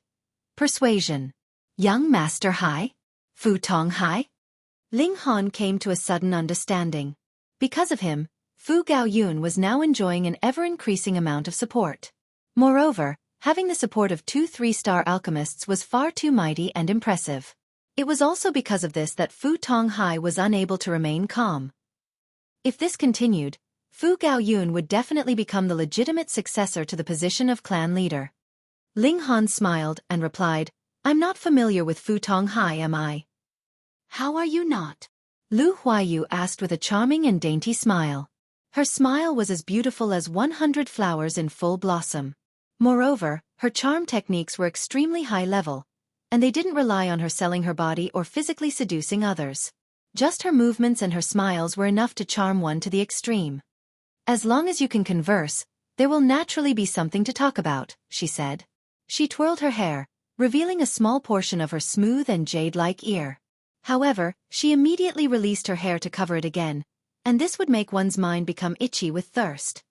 Ling Han shook his head saying, "Yeah, maybe not. Young Master Han, are you trying to make things difficult for this humble servant?" Lu Huayu said with an aggrieved expression. Her expression not only elicited sympathy, but it would also rile one's lust. Upon seeing her expression, one would feel a strong urge to grab her body and toy with her beautiful and voluptuous curves. However, Ling Han was completely unfazed. Lu Huayu's charm techniques were indeed powerful, and they perfectly complemented the natural charm of her body. However, he faced the Empress every day, so how could he not endure this kind of temptation? He smiled and said, "Lady Lu, please return." "Young Master Han, are you afraid that your 2 wives will be jealous?" Lu Huayu asked with a silvery laugh. She covered her dainty mouth and she continued, "With young Master Han's godly talent, it won't be excessive even if you have 200 wives, to say nothing of 2 wives. Moreover," her eyes were filled with seduction and she said, "We still haven't done anything yet." Her words were filled with ambiguity and temptation. They still hadn't done anything yet, so did this mean that they would do something later? Ling Han waved his hand saying, "Servants, see this visitor away." Lu Huayu hurriedly dashed over and exclaimed, "Young Master Han." She grabbed his arm and lightly swayed it. She then leaned her slender body onto him and she said, "Don't be so heartless. If it's necessary, this humble servant will do anything that you ask." Her eyes were filled with pity, and her lips were as red as flames. It was as if she could be easily sparked by others. Ling Han could clearly feel the firmness of Lu Huayu's breasts through his arm, yet he still resolutely pulled it away from her embrace. "Show this guest the door." "Young Master Han," Lu Huayu exclaimed. Her expression faltered, and she immediately wiped the charming expression from her face. At this moment, her expression was filled with seriousness, and it was as if she were an inviolable maiden. This transformation was far too quick, so much so that Ling Han could barely come to his senses. "Young Master Han, as the saying goes, it's in man's nature to strive for better," Lu Huayu said with a smile. She was still smiling, yet her smile didn't give off a shred of charm anymore. The transformation of her aura was simply astounding. As the saying also goes, a fine fowl perches only on a fine tree. Although Fu Gaoyun's reputation is rising, how can he compare to the profound potential and experience of young Master Hai? If young Master Han allies with young Master Hai, that will be an alliance between giants. At that time, the position of future clan leader will definitely go to young Master Hai. Moreover, young Master Hai has also agreed to designate young Master Han as his first subordinate force at that time. In fact, young Master Hai will even allow you to build your own city. Building his own city, this was quite a hefty promise. Of course, Fu Tonghai's promises were one matter, and whether he fulfilled them was another matter altogether. Making empty promises was extremely easy and common. There was definitely no shortage of people who went back on their word. Anyhow, Lu Huayu's words were extremely colorful and extravagant. Ling Han grinned and said, "I'm destined to become a celestial king in the future, so are you perhaps underestimating my value?" Lu Huayu was stunned upon hearing this. She had come across overconfident people before, and she had also come across those who made arrogant claims because they wanted to impress her. Compared to Ling Han, however, their claims were absolutely pathetic. Becoming a celestial king? Gasp. Celestial kings were the most powerful beings in the celestial realm. Just a single shadow of theirs could crush heaven and earth. These were paramount beings the prodigies and king tiers could only look up to. In fact, even as supremely talented as he was, Fu Tonghai only dared to set a goal of reaching the immortal palace tier. Perhaps his luck would be explosive, and he might even have a chance to advance to the ascending origin tier in the future. However, the celestial king tier? He wouldn't dare to even dream of this. Even among holy sons and holy daughters of top-notch sects, who had limitless amounts of resources to burn, only fewer than 1 in 10,000 of them would ultimately succeed in becoming a celestial king. Celestials possessed a limitless lifespan, and celestial kings were more so the most powerful beings in the world. According to rumors, they could extinguish their immortal's tribulation with a wave of their hand. These beings were invincible and undying. Even so, only extremely few of them existed in the world. Why was this? This was because it was far too difficult to become a celestial king.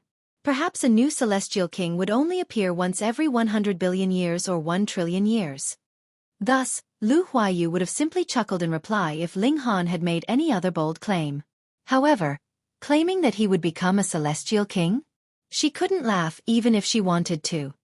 In the celestial realm, celestial kings represented paramount might and invincibility.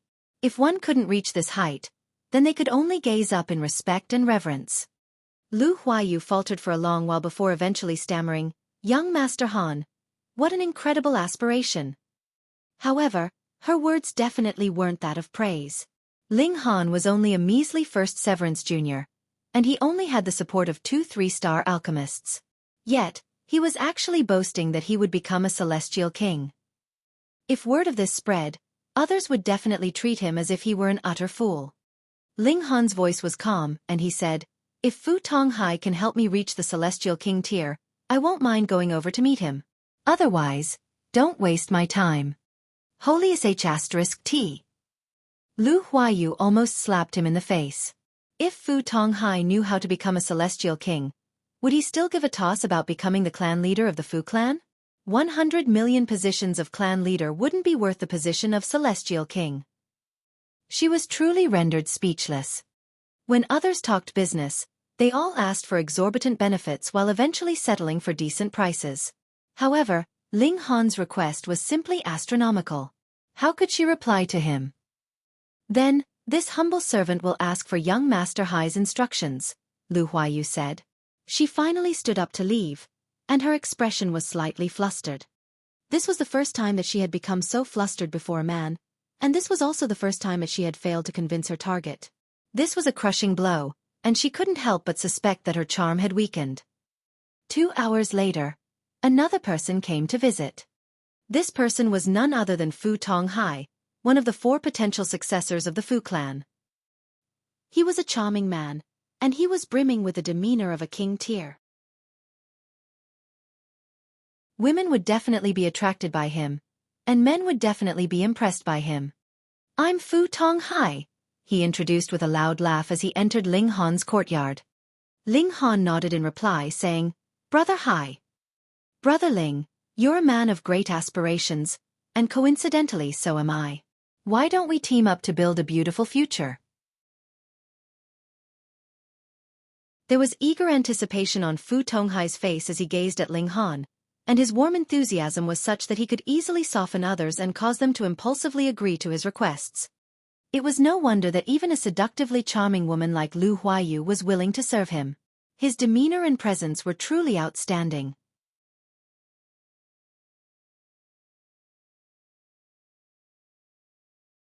Chapter 1779. Fu Tonghai. Ling Han looked at Fu Tonghai again. If he was being honest, this man indeed had a very strong personal charisma, only then would he be able to easily gather the hearts of others. If Ling Han was not a man that was determined to become the strongest in this world, there really might be a possibility that he would be moved, and follow this man and answer his every beck and call, serving him faithfully. However, his aspirations were higher than the heavens, so how could he possibly become someone else's follower? Even in the case of Fu Gaoyun, his relation with Ling Han was only that of friends, and not the relation between a superior and subordinate. But who would believe that? Someone in a superior position had no need for friends. Even if they treated someone very well for the sake of winning their loyalty, at the essence, that was still treating the latter as a subordinate, and not as someone who was their equal. Fu Tonghai could not see through this. Thus he wished to recruit Ling Han at all costs, yet did not know that this could not possibly succeed, and would only cause dislike to sprout in Ling Han's heart. Ling Han smiled calmly. I am a man with no great ambitions, and only wish to spend my life peacefully. I am afraid I can only disappoint Brother Hai's expectations. Utter crap. What were your words to Lu Huayu? Weren't you planning to become a celestial king? And now you've become a man with no great ambitions? Whom are you trying to deceive? Fu Tonghai's expression involuntarily darkened. Faced with such a stubborn guy like Ling Han, he also felt weary. But Ling Han was too crucial, and directly influenced the inclinations of 2 great alchemists. If he could not manage to get Ling Han over to his side, then it might really be impossible to stop Fu Gaoyun from ascending to the position of the patriarch. It definitely couldn't happen. He tried persuading him again, promised rich rewards, and even used Lu Huayu as his bargaining chip. As long as Ling Han nodded, he could consider gifting such an enchanting, seductive beauty to Ling Han as his concubine. Ling Han's heart involuntarily became filled with disdain. Being able to treat a woman, especially a subordinate that had admired him so long, as a good to be gifted to others meant this person's nature was truly cold. In Fu Tonghai's eyes, there was nothing that was as important as the position of the patriarch. For the sake of rising to this position, there was nothing he could not sacrifice or give up. That was because he could get anything that he had given up 1,000 or 10,000 times back in future. Now, Fu Tonghai could give Lu Huayu to him, and in future, he could also take her back. In fact, if he had other daughters, wives or the sort, he could take them as well because he could already get rid of him when he was no longer useful. Originally, Ling Han had no intention to have any kind of relations with him, and now his heart was filled with dislike for him. He calmly stated, I am a little tired, please return. Fu Tonghai's expression became incredibly dark in a flash. He had never been dismissed like this straight to his face. Usually, he would be the one who would be ending a conversation, waving a hand to dismiss others, but now it was he that was being dismissed by another in this manner. It should be known that no matter how impressive you were still just a dog of the Fu clan. This point was applicable to all the subordinate clans and subjects of the Fu clan. Even great alchemists like Situ Tang and Xiang Yan were no exception. Though Fu clan presently treated these two with incomparable respect, and even the Lord Patriarch had to carefully accompany them, the moment the essential profits of the Fu clan were involved, they would definitely give them up without the slightest hesitation. I've just given you a few compliments, and you really think that you are someone important. Fu Tonghai smirked coldly inside his heart. This guy had to have been horribly spoilt by Fu Gaoyun. He really had no idea just how much Fu Gaoyun had sacrificed to be able to recruit this guy under his banner. He immediately made his decision. He would definitely investigate Fu Gaoyun's accounts. If he had sacrificed the benefits of the clan just for the sake of having Ling Han by his side, then he would report him. If it was serious, Fu Gaoyun's status as heir would immediately be removed. Additionally, he looked at Ling Han with a smile and asked, "Brother Han, you are going to the Hidden Dragon Mystery Realm as well, right?" Ling Han nodded and said, "Correct. I have been there before, so why don't I tell you about it first, Brother Han? There are many dangers in this Hidden Dragon Mystery Realm, and the slightest carelessness could lead to one losing his life. Thus, be careful, very careful." He clapped a hand on Ling Han's shoulder, seeming as if he was giving advice to Ling Han, when in truth, his words were filled with threat. The Hidden Dragon Mystery Realm was too dangerous. Every time it opened, the number of people who died inside were uncountable. You are but a mere second severance, so it would be a very normal thing for you to die inside. Ling Han chuckled. Since this guy was already planning to turn hostile, he did not want to bother to keep up appearances, either. He waved him off. "I have always been a fortunate man, so there is no need for you to worry about me." "Then pray that you have good luck." Fu Tonghai turned around to leave, his expression becoming incredibly cold and sinister in an instant. He had already decided that he would have his subordinates put all effort into hunting down Ling Han and killing him after they had entered into the Hidden Dragon Mystery Realm. In any case, it was a mystery realm. As long as there were no eyewitnesses, who cared if there were a few deaths? Furthermore, Bei Xianming was on poor terms with this person as well. Previously, he had even wanted to make use of him to teach Ling Han a lesson. If they had entered into the Hidden Dragon Mystery Realm, how could he keep himself from making a move on Ling Han with such a good chance in front of him? There were too many elites in the lunar sect. Though some of them had not become holy sons and holy daughters, their talent was extremely high, and they had cultivated for who knew how many hundreds of millions of years in the severing mundane tier, hoping to be well prepared. Anyways, there was no longer any limit to their lifespan after advancing into the severing mundane tier, and with how long the path of cultivation was, there was absolutely no need to compete to see who was faster or slower. This kind of person was extremely frightening. It was possible that their battle prowess was a considerable number of times stronger than even that of the holy sons and holy daughters in the same cultivation level. Fu Tonghai was sure that Bei Xianming definitely had no lack of such elites that would follow alongside him into the Hidden Dragon Mystery Realm with his identity. Then, as long as he encountered Ling Han, the latter would definitely die without a doubt. That's right, there is also the Xiao clan, and the Han clan as well. Fu Tonghai suddenly recalled that Ling Han was really a troublemaker. He was only in the severing mundane tier, but he had actually offended a great many 2-star and 3-star forces. The fact that he'd managed to continue living until today was practically a miracle. However, the miracle will be ending now because this time I, Fu Tonghai, will be organizing everything. His killing intent soared. The fate of anyone who was not useful to him naturally was death.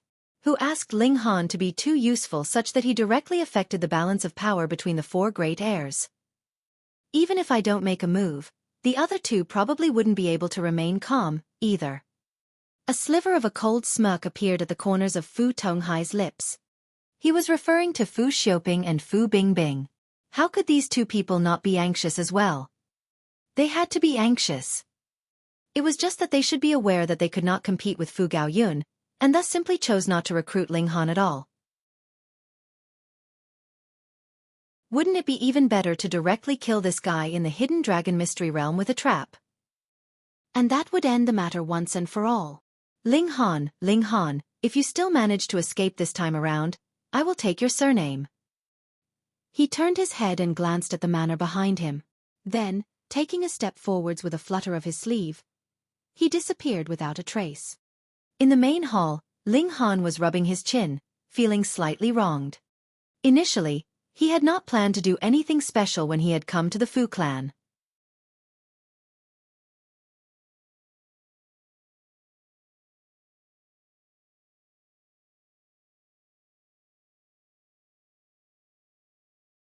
This was a formation that had been laid down by a great sect all those years ago, and it was now incomplete, with its destructive power greatly reduced.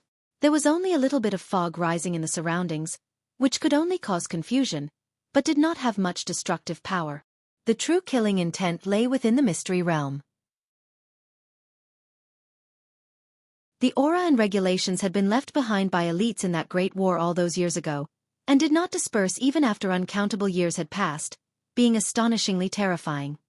Someone had deduced that this could possibly have been a celestial king tier-level great sect all those years ago, yet the reason why it had fallen into decline would remain an unsolved mystery. Though the only protective measure left behind to guard the mystery realm was the confusion formation, it still could not be underestimated. Rashly barging in could possibly lead to getting lost. Though one would have managed to enter into the mystery realm, if he encountered chaotic regulations wreaking havoc, that would mean an insta-kill. Thus, they definitely had to enter through the main entrance, reducing the risk as much as possible.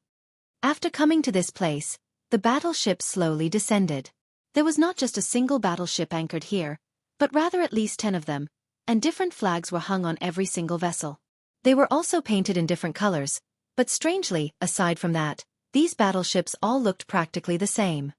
After Ling Han asked Fu Gaoyun, he found out that these battleships were not built by the forces themselves, but were rather purchased from outside. Massive military pavilion.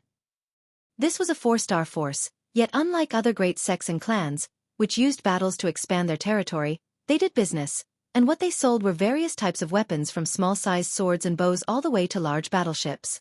They were able to forge any kind of battle weapon. The wealth accumulated by the massive military pavilion was enough to cause envy, but there was definitely no force that dared to feel covetous desire towards this wealth. This was a 4-star force. Furthermore, the massive military pavilion earned their profits through selling battle weapons, and they possessed hundreds of ascending origin tier-level battleships. Who dared to rashly start a war with them? Aside from celestial kings, there really was no one that dared to bully them.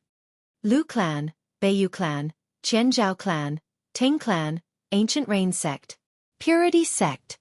Fu Gaoyun's eyes swept over the gathered masses, and would pause slightly over each battleship, and reveal their origins. When he counted the 6th battleship, he paused for a slightly longer moment, and a strange expression appeared on his face. It was a mix of wariness and longing. I never thought that the Purity sect would have come this time as well. Cheng Zhong's expression was also a little ugly. Ling Han was puzzled, and asked, "Is this force very powerful?" "Very strong and very troublesome." Fu Gaoyun shook his head. The Purity sect only accepts female disciples, and all the members of the sect are specialized in the art of seduction. Their opinion is that any problem that could be solved through seduction definitely should not be solved through battle. However, their art of seduction is really very strong, and one would fall for it unconsciously. He sighed. Cheng Zhong laughed loudly. Our young Master Yun is a man who has tender feelings for the fairer sex. Years ago, he discovered a celestial medicine that had just taken form in a mystery realm, and it could be considered extremely valuable. In the end, though, there was also a holy daughter of the Purity sect there at the time. She enticed our young Master Yun, and compelled our young Master Yun to surrender that celestial medicine to her readily. Fu Gaoyun involuntarily showed a hint of embarrassed ire, but it was more of an expression of infatuation, as if he was still remembering that holy daughter's tenderness. When he returned to the clan, young Master Yun was harshly reprimanded, and almost lost his succession rights. However, young Master Yun is not the only one who has experienced loss at the hands of the Purity sect.